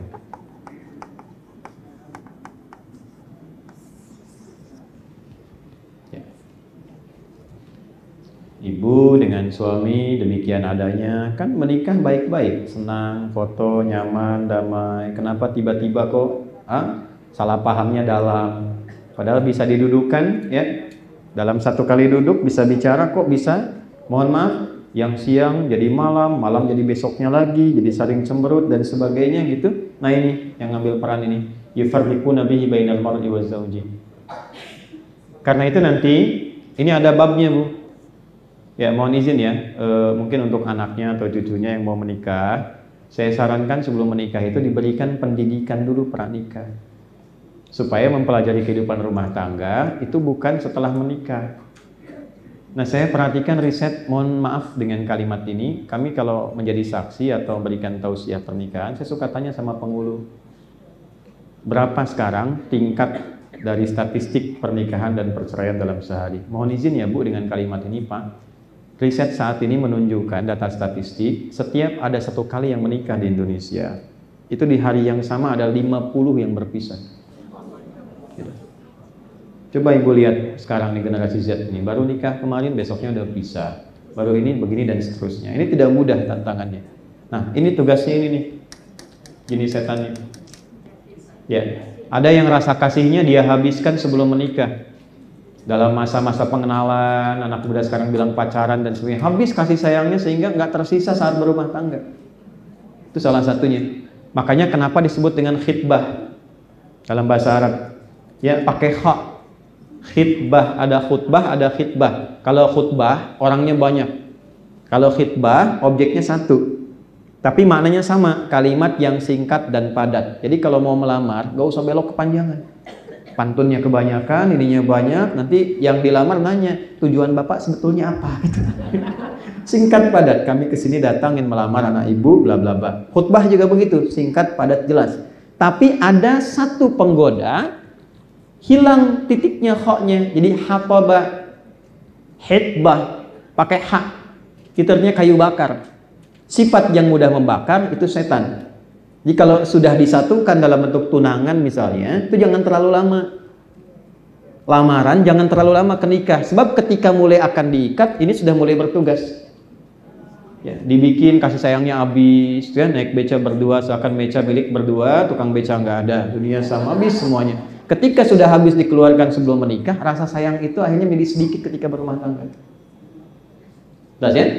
Nah ini saat masuk nanti ke dalam kehidupan rumah tangga, nanti ada ayat-ayat khusus cara mewaspadainya. Itulah yang tadi saya katakan, kenapa nggak ibu turunkan misalnya ayat-ayat khusus menjadi istri, perannya apa, tugasnya apa, kewaspadaannya apa, suami bagaimana, tugas pokoknya apa.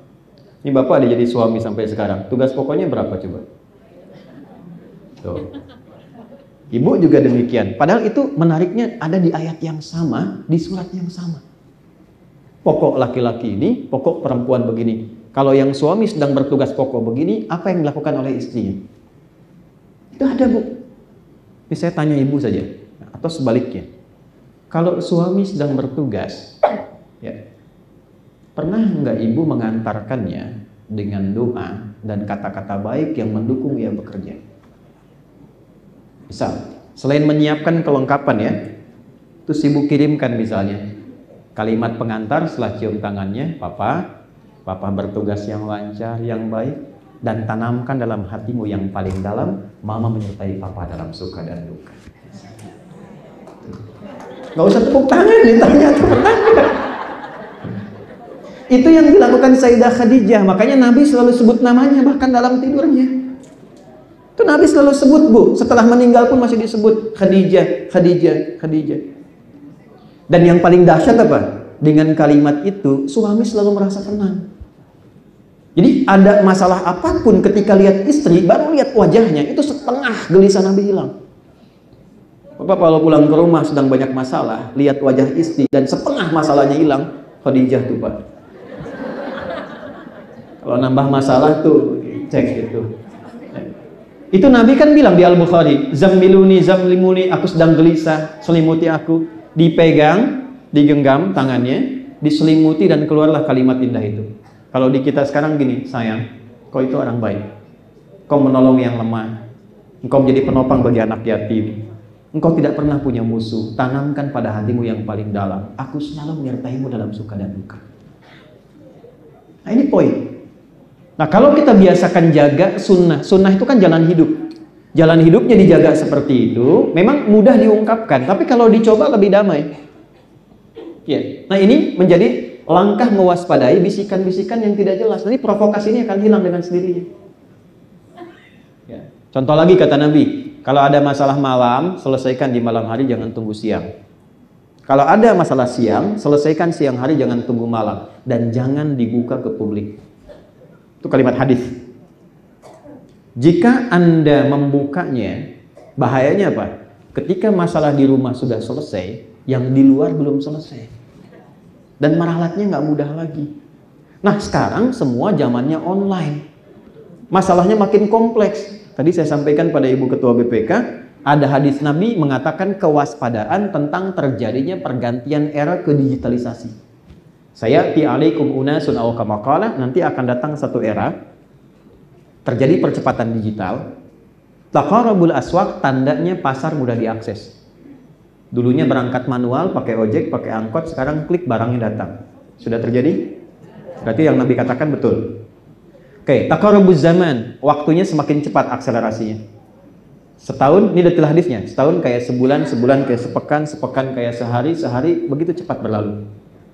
Nah, saat itu terjadi, yantashirul kadhib dan tashirul fitan. Masalah sosialnya makin kompleks, dinamikanya makin beragam, fitnahnya makin banyak, manipulasinya makin komplit. Karena apa? Yang offline pun makin cepat terakses karena pindah ke online. Dulu judi offline kan? Sekarang online, semua bisa akses. Ya. Ini luar biasa ini. Saya cek kemarin, Zeus aja udah main judi tuh. Ya. Repot tuh. Semua anak terbawa. Ada permainan Zeus tuh, jadi candaan nih, Zeus aja main judi katanya. Yang mau saya katakan adalah kompleksitasnya begitu tinggi. Kalau ditarik ke masalah rumah tangga dengan tugas ini, yang dulu offline tidak mudah terbawa, sekarang godaannya naik, Bu. Ibu kan kalau punya masalah, bawaannya kan sekarang pengen bikin status aja. Dulu bisa ditahan, sekarang godaannya tambah. Nah, ini poin, hati-hati. Maka apa yang terjadi? Fa in khiftum shiqaqa bainihima fab'athu hakaman min ahlihi wa hakaman min ahliha. Kalau terjadi satu masalah di rumah tangga, perbaiki komunikasi. Kalau sulit, nih poinnya, jangan sembarangan curhat kepada siapapun kecuali pada sosok yang dipercaya membawa solusi dan maslahat. Itu bahasa Quran. Makanya Nabi Yakub tuh kalau ada masalah itu selalu mengatakan begini. Itu ada di Quran surah ke-12 Yusuf ayat 86 sampai 88. Quran surah 12 ayat 86 sampai 88. Saya percepat. Innama ashku bathi wa khuzni ilallah. Saya itu kalau punya masalah, yang pertama saya lakukan, saya hamparkan sajadah, saya curhatkan sama Allah. Bathi itu kegelisahan yang dalam. Khuzni itu kegelisahan yang mengalirkan air mata, sedih. Ada masalah dengan anak, ada masalah dengan pasangan, jangan curhat keluar. Bentangkan sajadah, ambil wudhu, curhatin sama Allah. Gak apa-apa ibu, habiskan tangisan, gak apa-apa.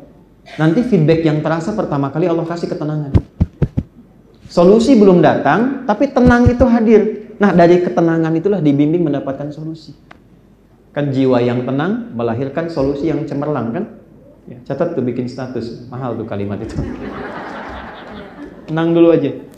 Ya. Nah, sajadahnya jangan dibentangkan di Instagram, jangan di Facebook, jangan di YouTube. Bentangkan di tempat kita curhat. Jelas? Oke, saya kira ini gambaran dasar. Nama satu, saya agak cepat dulu turunkan nama-namanya ya. Dua, ada namanya Khanzab. Saya 5 menit lagi, selesai. Dua, Khanzab. Khanzab. Dan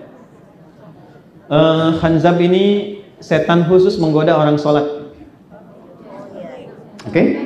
Ya. Setan khusus menggoda orang sholat. Bukan Hamzah, Khanzab. Oke, B ujungnya. Izin Pak, yang DKM, kalau di masjid, dia tambah tugas menggoda DKM masjid. Hati-hati. Betul, betul. Dibikin DKM-nya ribut. Sebab kalau jamaah ribut, yang lain bisa datang. Kalau DKM-nya ribut, jamaah malas datang. Ini. Makanya Bapak kalau bikin masjid, di awal semua semangat, Bu. Semua semangat. Tapi kalau sudah jadi, bisa ribut. Ya, bisa hadir, bisa macam-macam. Ya. Ini DKM itu Dewan Kepengurusan Masjid. Ya, Dewan Kemakmuran Masjid. Khanzab, sifat dasarnya menggoda orang sholat. Ini saya kasih bocoran dikit, bocor halus banget nih. Lihat sini. Di Abu Dawud, idza kabbara. Perhatikan kalimatnya. Kalau ibu sudah mau sholat, bapak itu bisa fokus, siap berniat dan seterusnya. Tapi kalau sudah mulai takbir, disitulah setan masuk. Oke? Nah, jadi saya bacakan agak lengkap sedikit. Fa idza udzina fa farra syaitanu wa alaihi dharar. Kalau adzan dikumandangkan, setan berlari karena anti dengan suara adzan. Oke, makanya Orang yang jarang sholat pun itu bergetar. Ya Allah, sudah adzan gitu. Tapi ketika fa'idza thuwiba fa'ada. Kalau adzan selesai, setan balik. Makanya orang rajin sholat pun langsung keluar di dalam hatinya. Baru adzan, belum qomat. Cek waktu qomat berapa menit gitu. Oke? Nanti duhur kelihatan Pak itu. Ya. Teruskan. Wa idza kabbara, maka ketika mulai bertakbir barulah dia bertugas. Anda sehusyuk apapun saat akan memulai, ketika mulai bertakbir Anda akan merasakan sensasi yang berbeda. Fayaqulu syaitanu udhkur kadza udhkur kadza. Maka setan mulai bertugas dengan membebani pikiran, ingat ini, ingat itu. Maka Anda ingin mengingat apa yang tidak ingin Anda ingat. Kalau gak percaya nanti sholat zuhur. Jadi saat ibu bapak sudah mulai fokus dan takbir, ceramah saya sekarang pun itu akan masuk di kepala ibu dan bapak. Ingat ya, setan bertugas. Nah itu setan, bukan saya itu. Nanti kalau nggak percaya duhur tuh masuk tuh, ya. Yang dari cicilan kredit ini sampai masuknya itu gini. Kalau kita bisa pergi jauhkan, nanti masuk yang lain lagi halus, ya. Masuk lewat cucu, lewat ini, lewat itu dan seterusnya. Hatta la yash'ural musalli kam raka'atan yusalli, sampai nanti ada terjadi kasus orang sholat tidak sadar berapa rakaat sedang menunaikan sholatnya. Nah itu konfirmasinya ya.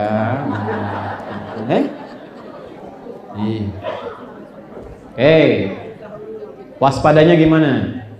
Kan baru kenali. Waspadanya gimana? Caranya dua. Satu, kalau was-was sebelum sholat. Was-was itu kegelisahan yang mengarahkan pada keburukan. Kalau gelisah itu normal. Kalau gelisah normal itu namanya khauf. Khauf, gelisah tapi normal, rasa takut yang normal. Ya, ibu khawatir kalau anak belum pulang jam sekian, kan? Ibu khawatir kalau tugas belum selesai. Ibu gelisah ini kapan ceramah selesai misalnya, kan? Itu biasa, itu khauf namanya. Tapi kalau kegelisahan yang mengarahkan pada sifat buruk itu was-was. Was-was itu pasti syaitan. Alladzi yuwaswisu fi. Nah, itu ya, was-was dari syaitan. Perhatikan kalimatnya. Kalau mau sholat was-was, maka satu, sebelum sholat ucapkan a'udzubillahi minasyaitonir rajim. Dan boleh baca Al-Falaq dan An-Nas. Kalau masih gelisah, nggak enak. Sudah? Lalu mulailah enak takbir. Rakaat pertama walaupun subuh 2 rakaat, rakaat pertama kan bisa khusyuk. Rakaat kedua mulai terganggu kan? Masih ingat unsur manusia ada berapa? 3 kan? 1 fisik, yang bicara lisan, yang bergerak tangan, kan? Hati yang di dalam. Maka supaya seimbang dan terjauhkan dari godaan setan ketika sholat, 3-tiganya berfungsi. Tangan mengangkat begini, ini ada artinya. Ya, saya mengajar di fikih sholat, ini ada artinya. Bukan sekedar begini, tidak. Ini maksudnya buang urusan dunia ke belakang, pasrahkan pada Allah. Jadi kalau mau sholat, dunia jangan dibawa. Yang bikin tidak khusyuk, dunia masih di bawah. Buang ke belakang, pasrah sama Allah. Makanya kita katakan Allahu Akbar. Ya, tidak ada lagi yang lain. Nah ini kadang-kadang sering terjadi, lisannya Allahu Akbar, tapi di kepalanya mobil Hu Akbar, kredit Hu Akbar, kan? Cicilan Hu Akbar, ya, sendal Hu Akbar dan sebagainya. Nah itu buang. Yang kedua, ketika fisik mulai beraksi, beraktivitas, lisan bicara, tangan bergerak, pikiran menerjemahkan akal. Sehingga membuat pikiran tidak sibuk dengan yang lain. Misal begini, Allahu Akbar, tangan begini, nutup, lisan mengucapkan, pikiran menerjemahkan, Allah Maha Besar.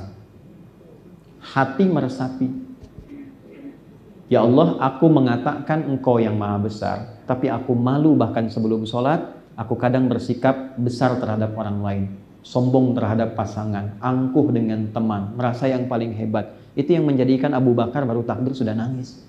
Karena takut antara lisan dengan hatinya beda. Itu. Nah ini dulu sholat seperti itu Bu. Makanya ada dampak pasca sholatnya jadi orang baik. Tanha anil fakhsya wal munkar. Nah sekarang karena sholatnya nggak pakai rasa, cuman di lisan, nggak nyampe ke pikiran, ini yang repot. Sehingga yang terjadi formalitas penunaian sholat saja. Yang penting kewajiban selesai. Itu ada isyaratnya di Quran surat 4 ayat 103. Ya, fa idza qadaytumus sholata fadhkurullah. Ada orang yang motif sholatnya yang penting sholat. Sah, sudah, beban tidak ada. Pahala tergantung keikhlasan. Tapi manfaat sholatnya tidak efektif. Kurang maksimal. Kalau ingin maksimal, 3 difungsikan. Abu Bakar tuh sering nangis baru takbir, malu sama Allah. Kalau tangannya takbir, lisannya Allahu Akbar, tapi dalam hatinya terjadi perbuatan dan rasa-rasa yang tidak baik. Itu langsung gemetar tangannya. Ya. Nah ini poin. Dalam sholat kurang lebih caranya demikian. Itu rumusnya di Quran surah ke-29 ayat ke-45. Utlu ma uhya ilaika minal kitab. Sebelum sholat, tolong baca dulu, pelajari, pahami. Utlu dulu dari kata tilawah. Kalau ibu buka di mushaf, artinya bacalah. Tapi kan ikra, bacalah juga. Kalau ikra, baca tanpa menuntut paham. Oke? Kalau tilawah, membaca, memahami, dan mengamalkan. Orang yang baca tanpa paham, qori. Oke? Perempuannya qori'ah. Ya. Nah, kalau ingin dipahamkan, maka ada tilawah. Makanya kan tadi ya, ada baca kan qori, ada yang satu lagi yang menerjemahkan siapa? Nah, sari tilawah. Sebetulnya aslinya tilawah saja, tidak pakai sari. Cuma mungkin dulu yang pertama menerjemahkan Busari. Makanya jadi sari tilawah. Ya, coba Pak Adi, maka jadi Adi tilawah. Asalnya tilawah saja. Ya, tilawah tuh baca, pahami dan amalkan. Kalau mau sholat, kata Allah, kalau sholatnya pengen enak, terasa ke hati, tidak sekedar menggugurkan kewajiban, maka coba sebelum sholat pelajari dulu. Ya, ada sindiran halus tapi tajam. Akan ditemukan orang-orang sholat, tapi tidak memahami apa yang dibaca dan dilakukan dalam sholatnya. Nggak usah langsung semua ya Bu. Hari ini Bu belajar, kenapa sih bacanya Allahu Akbar? Nama Allah kan banyak 99. Kenapa tidak Allahu Rahman, tidak Allahu Rahim? Kenapa Allahu Akbar? Setelah itu iftitah. Kenapa ada 9 bacaannya? Kenapa ada Allahu Akbar kabira? Kenapa ada misalnya Allahumma ba'id? Tidak ada orang baca Allahu Akbar kabira sampai wajah tuh, kecuali bacaan itu merubah dia menjadi orang baik setelah sholat. Dan bertekad menjadi pribadi yang baik sampai wafat. Coba deh, wajah tu wajhiya lilladzi fataras samawati wal arda hanifan muslima wa ma ana minal. Perhatikan, inna sholati wa nusuki wa mahyaya lillahi rabbil la syarika lahu wa bidzalika umirtu wa ana minal. Pertanyaannya, paham gak yang dibaca itu? Ya Allah, saat ini, detik ini, aku pasrahkan diriku kepadamu penguasa alam. Kalau saat ini aku sholat, selama ini aku ibadah, dan kalaupun aku berkehidupan setelah sholat, aku berjanji akan menjadi pribadi yang lebih baik lagi. Tapi kalau engkau wafatkan aku dalam sholat ini, maka mohon tetapkan aku sebagai orang Islam yang tidak pernah berbuat penyimpangan selama hidupku kepadamu. Itu maksudnya. Tapi kalau ada orang setelah sholat tiba melakukan tindakan yang tidak baik, berarti ada yang tidak positif dalam penunaian sholat. Yang salah bukan sholatnya. Jadi jangan simpulkan begini, untuk apa sholat kalau masih berbuat jelek? Tidak. Karena yang baik pun banyak. Jadi kalau peci tidak pas dengan ukuran kepala, jangan dipotong kepalanya. Sesuaikan ukuran pecinya. Oke, nah saya berhenti di sini dulu, Ibu sekalian. Ini baru 2, memang setan ini bahaya nih. Baru 2 aja udah panjang pembahasannya ini. Nanti ada setan wudhu, yang belum kita bahas kan setan kantor, ya, itu setan pasar. Di mall tuh ada setan kok, jangan salah. Jangan salah, itu yang sering menjadikan ibu kalau ke mall dan ke rumah sering ada pikiran tentang barang-barang di mall. Jangan salah. Ya. Ibu kalau sedang dengan suami ngobrol, "Pah, tadi di mall ada yang bagus deh, Pah, tasnya." Ibu nggak sempat beli. Terus suami bilang, "Mah, itu juga lemari masih banyak tas yang oh iya ya pas astagfirullah gitu belum dipakai, tapi yang tadi juga bagus kok Pak." Itu setan mall ikut ke rumah. Nanti di pembahasan berikutnya kita bahas siapa setan itu ya, namanya siapa, keadaannya gimana dan sebagainya, termasuk nanti setan yang mengganggu anak-anak. Makanya ada doa untuk anak-anak. Maaf ya, ibu bisa nggak memastikan anak yang ibu kandung, ibu berikan ASI, ibu sayangi, tumbuh dewasa dalam keadaan baik? Tentu. Belum tentu. Pengen tolong dicek ya. Jangan biarkan ibu jadikan sekolah sebagai titipan. Pulang ke rumah cek lagi. Saya mohon sebesar-besarnya, ibu tolong cek kembali di rumah. Jangan sampai anak itu tidak menjadi investasi terbaik yang membahagiakan orang tuanya. Konsep di Islam, anak itu ketika dididik dengan benar, itu investasi yang paling istimewa untuk membahagiakan orang tua di kemudian hari. Jangan sampai terjadi ada orang tua nggak kenal anak atau sebaliknya. Ini saya berikan yang paling dalam ya Bu, yang paling dalam. Di Islam tuh kalau ada beda keyakinan antara orang tua dengan anak, itu tidak boleh memutus hubungan kekeluargaan. Beda keyakinan silahkan, pilihan. Tapi dalam nuansa kekeluargaan tetap dibangun hubungan yang baik dan normal. Quran surah 31 ayat 14. Lihat baik kalimatnya. Wasahibhuma fid dunya ma'rufa. Walaupun engkau beda keyakinan dengan orang tuamu, jangan putuskan sifat dan akhlak baikmu kepada kedua orang tuamu. Kalau diminta kembali pada keyakinan, silahkan menolak dengan cara yang lembut, tidak menyakiti. Tapi jangan putuskan hubungan kekerabatanmu dan kekeluargaanmu dengan kedua orang tuamu. Sehingga apa yang terjadi? Kalau sakit, jenguk, berikan fasilitas terbaik. Kalau pegel, pijitin ibumu. Kalau naik promosi jabatan, yang pertama diberikan tuh orang tua. Anda bayangkan, dalam level beda keyakinan pun itu didahulukan. Maka bagaimana dengan kondisi-kondisi yang sama dalam konteks keyakinan? Nah, jadi kalau ada anak menyimpang, koreksinya dari Al-Quran, jangan anaknya dulu disalahkan. Orang tuanya dulu yang evaluasi diri. Itu poinnya. Jadi mohon maaf Pak, kalau ada anak disuruh sama ayah tidak menurut, Bapak jangan marahi anak. Cek dulu, barangkali ada bagian dari pendidikan yang belum sampai kepada anak, sehingga anak harus mencari pengakuan di luar rumah. Dan runtut sekali Bu. Jadi kalau kita keluarkan fikih keluarga, itu runtut betul. Misal dari usia sekian, memanggilnya bagaimana. Misal dari TK ke SD itu banyak kalimat sayang. Ya bunai, bunai, bunai, sayang, sayang. Terus supaya anak balik sayang kepada orang tua. Tapi ketika naik SD-nya agak tinggi, kelas 5, kelas 6, ke SMP, mulai muncul perintah. Supaya sifat sayangnya berkurang, tidak manja anaknya. Tapi kalau masuk SMP kelas 2, kelas 3, terus ke SMA, berubah kalimatnya menjadi teman. Teman diskusi, teman memberikan solusi. Karena secara psikologi ada perubahan. Dan yang paling hebat, teorinya jelas, petunjuknya jelas, ada contohnya, dan ada kasusnya. Ibu kenal Nabi Ismail? Kenal di mana? Berarti udah mau habis nih waktunya, udah kenal Nabi Ismail. Besok-besok kalau ada yang kenal lagi, saya langsung pulang. Tapi ibu masih lumayan. Saya di Pekanbaru, saya tanya, kenal Firaun? Kenal. Saya langsung mau pulang waktu itu. Dah, saya langsung akhiri saja. Bu, Nabi Ismail, tahunya kan cuma peristiwa kurban kan? Ada buku bagus sekali, namanya Tuntunan Akhlak untuk anak-anak. Bahasa Arabnya Akhlak lil Banin, baik perempuan ataupun laki-laki. Karangannya Ustadz Umar Ahmad Baraja. Jadi di jilid yang kedua, warnanya biru tuh, ada kisah tentang Ismail dan Ibrahim.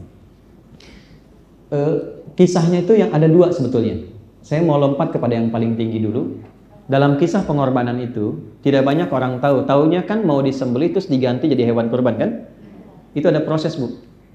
Di saat terjadi mimpi itu, bapaknya kan bilang ke anaknya, nah, Papa bermimpi mengorbankan nyembelih kamu. Pendapat Ananda bagaimana? Itu ada di Quran surah 37 ayat 102 sampai 109. Maaf, kan Nabi Ibrahim itu Nabi, Rasul. Mudah kan bilang sama anak begini? Nah, siap-siap. Kemana Pak? Sembelih. Gampang kan? Perintah Tuhan selesai ya? Enggak. Kenapa kalimatnya tuh bisa bilang gini? Fanzur madza tara, menurut Ananda gimana? Karena usia Ismail itu sudah masuk pada fase dewasa balik. Beda ketika masih kecil, kalimatnya ya bunai, sayang, sayang, sayang. Maaf Pak ya, sesibuk-sibuknya Nabi Ibrahim, beliau tuh Nabi, Rasul, pejabat tinggi, ya, kemudian pendakwah dan pekerja, itu masih kerja Bu. Bahkan melintasi berbagai tempat, makanya disebut Abraham, sang penyeberang. Dalam bahasa Arab, Abun Rahim, bapak yang penuh kasih sayang. Sesibuk-sibuknya beliau ada di Palestina, di wilayah Kanaan itu, anaknya di Mekah itu masih sempat nengok. Tumbuhnya bagaimana, main dengan siapa, tumbuh remaja bagaimana. Sehingga anak punya rasa sayang kepada bapak. Di antara rasa sayangnya ketika Nabi Ibrahim itu mau meninggikan bangunan Ka'bah, terus menginjak begini, injakannya disebut makom. Sampai sekarang masih ada. Itu anak masih belum balik, usia 3-4 tahun, melihat bapaknya ada pekerjaan, dia langsung bawa batu. Batu itu bahasa Arabnya hajar. Ya, kalau disusun jadi bagian disebut hijr. Kalau jadi ruang disebut hujrah. Maka dia bawa di sisi lain dengan mengatakan, bahasa kitanya, Pak, aku mau bantu ya. Dia susun-susun sehingga bagian itu sampai sekarang disebut hijr Ismail. Nah sekarang pertanyaannya, bagaimana mendidik seorang anak yang punya rasa kepemilikan tinggi, bahkan ketika ayah dan ibunya punya satu beban tugas pun, dia ingin mengambil bagian itu. Rasa. Kenapa? Karena ada rasa yang dibagi juga. Sesibuk-sibuknya masih ada sempat tuh nengok, sempat tuh lihat. Saya ini terbang Bu ya Pak. Jadi saya ngejar hanya untuk balik, lihat anak pulang sekolah, hanya untuk dilihat terus langsung ke bandara. Supaya anak tidak kehilangan ayahnya. Jadi yang ditunggu itu, anak nggak peduli Pak. Saya ini disebut di Timur Tengah Syekh. Di sini dipanggil Kiai, panggil Ustadz. Ada gelar. Tapi anak saya nggak peduli, cuma pengen ayahnya. Tidak pernah selama saya ngajar dan pulang, saya disambut di pintu depan, anak saya mengatakan, Kiai. Nggak ada. Mereka bilang, Buya. Itu ayahnya. Anak saya usia 3 tahun, Ahmad, dengan kakaknya, Amel. Saya mau berangkat, Buya sebentar. Rupanya 2 anak ini kompak bikin gambar. Dan bilang, Buya jangan buka kecuali saat di jalan. Salaman, begitu saya buka, digambarlah seorang berpeci, akan pergi, dilepas oleh 2 orang anak, 1 laki-laki, 1 berkerudung. Lalu ditulis di atasnya, I love you Buya, engkau adalah ayah terbaik yang Allah kirimkan untuk. Itu sampai sekarang kertas itu selalu saya masukkan dompet, nah pernah ditinggal. Aktivitas. Terus siapa Anda? Anda mau jadi silahkan auditor utama, pejabat hebat, sampai ke rumah dia butuh ibu dan ayahnya. Nah yang sering ganggu tuh ini. Dia kesibukan di kantor dibawa ke rumah. Anak tuh gak tahu apa-apa. Bapak boleh sibuk di kantor, tapi pulang ke rumah tuh anak butuh ayah. Ayah, diam kamu. Yang bikin bapak harus marahin bapak juga. Ibu juga demikian. Nah ini hal-hal yang simpel, sehingga ketika akan dikorbankan itu saat dewasa, itu diajak dialog. Sayangnya menurun, dialog muncul. Setelah itu, dibawalah ke bukit. Di atas bukit itu ternyata ada dialog yang terjadi luar biasa. Kembali ke buku tadi, Pak, tolong pisahkan dulu baju luarku, supaya nanti dirapikan dan diberikan kepada mama sebagai hadiah terindah dari anak tunggal yang sangat menyayanginya. 2, Pak, 2. Tolong ikat dengan kuat. Ikatan ini pastikan supaya aku tidak bergerak dan meronta dalam proses ini, sehingga membuat nanti papa, menjadi terpengaruh dan tak jadi melaksanakan perintah Allah. 3, Pak, tolong tajamkan pisaunya dengan kuat supaya mempercepat proses penyembelihan itu dan tidak membuat engkau ragu-ragu menyembelihku atas perintah Allah. Itu. Dan ini menjadi sunnah sampai sekarang. Hewannya diikat dengan baik, tidak menyakiti, pisau ditajamkan, kan? Setelah itu disiapkan dengan baik, keluarga diberitahu dan sebagainya, lalu dibagi hasilnya. Itulah yang menjadikan Allah menguji sedemikian kuat, lalu mengganti dengan ritual yang nilainya dipelajari oleh kita sekarang. Di kurban itu bukan persoalan pilih hewan yang paling bagus, sembelih, bagikan, itu korban namanya. Kurban itu dari kata koruba, membangun kedekatan lebih. Antar famili dekat, hubungan ayah dengan ibu dekat, suami istri dekat, anak dekat, dengan Allah dekat, dengan tetangga dekat. Hubungan harmoni, itulah kurban. Kok bisa orang kurban setelah itu mencela? Setelah itu saling menjatuhkan, saling menghina. Itu bukan kurban namanya. Ada sesuatu yang kita koreksi gitu. Nah di tahap-tahap itu ibu sekalian, bapak sekalian, saya kira kita penting belajar ini untuk mengambil hikmahnya. Mudah-mudahan hari ini menyatukan kita untuk jadi keluarga yang baik. Hari ini mudah-mudahan kita diberkahi oleh Allah. Ya, mari kita berdoa, semoga doa ini mengantarkan kita semua pada insan-insan yang berbahagia di dunia, dan insya Allah bisa juga mendapatkan kemuliaan di akhirat saat kembali pada Allah Subhanahu wa taala. Allahumma taqabbal minna innaka antas sami'ul 'alim wa tub 'alaina innaka antat tawwabur rahim. Allahumma rabbana salli wa nusallim ala habibikal karim rasulikal mustafa al-amin sayyidina Muhammadin wa ala alihi wa sahbihi ajma'in. Ya Allah, kami memuji-Mu sebagaimana Engkau ajarkan kami untuk memuji Engkau tanpa batas dalam kebaikan. Ya Allah, kami bersalawat pada Rasulullah dengan harapan Engkau memberikan bimbingan kepada kami untuk meneladani kemuliaan Nabi Muhammad SAW dalam berkehidupan. Rabbana la tada' lana fi maqamina hadza dzamban illa ghafartah. Duhai Allah, kami mohon, jika ada satupun di antara kami yang menghadiri pengajian ini membawa lumuran dosa, jangan biarkan yang meninggalkan masjid ini kecuali Engkau telah ampuni seluruh dosa-dosanya. wala hamman illa farajtah. Jika ada yang datang dan berada di majlis ini membawa kegelisahan, jangan biarkan dia meninggalkan tempat ini kecuali Engkau telah tenangkan keadaan hatinya. Allahumma wala asiran illa yassarta. Ya Allah, Engkau yang Maha mengetahui, tidak semua yang hadir di tempat ini atau tersambung dalam pengajian ini dalam suasana yang nyaman dan tenang. Bila ada di antara kami yang telah mengalami kesulitan, maka mohon ringankan dan hilangkan seluruh kesulitannya. Allahumma wala maridan illa syafaitah. Jika ada di antara kami yang Kau uji dengan penyakit seberat apapun, mohon angkat dan sembuhkan penyakitnya. Allahumma ya Allah asli ahwalana ma yuqarribuna ilaik wahfad biladana an dunisiya waj'alha baldatan thayyibatan wa anta tardaha. Ya Allah, berikan bimbingan dan penyertaan kebaikan kepada kami sehingga kami mampu mengevaluasi diri dan berubah menjadi pribadi yang lebih baik dalam kehidupan kami. Dan mohon jaga negeri kami Indonesia yang kami cintai. Satukan rakyatnya ya Allah dalam kebaikan, jauhkan dari perpecahan. Berikan hidayah kepada para pemimpin kami agar bersikap adil dalam pengambilan keputusan yang akan meringankan hisab mereka di hadapan-Mu ya Arhamar Rahimin. Allahumma ihfadz ulama'ana waj'alhum mukhlasin lakad-din. Ya Allah, kami mohon berikan bimbingan pada para ulama kami agar dapat ikhlas dalam berdakwah. Berdakwah mencerahkan umat, menyatukan dalam kebaikan dan jauhkan dari perpecahan. Allahumma rabbana ihfadz ya Allah hadil wizara wa hadil lamha ya Allah min BPK waj'al kulla insani mubarakin. Ya Allah, mohon jaga setiap insan BPK yang bertugas di tempat mulia ini dalam kebaikan dan kesehatan. Bahagiakan mereka, berikan ketenangan dalam bertugas dan bimbing ya Allah agar jujur, baik dan amanah dalam menunaikan tugas yang dengan itu meringankan hisab di akhirat kelak. Allahumma rabbana atina fid dunya hasanah wa fil akhirati hasanah wa qina adzabannar.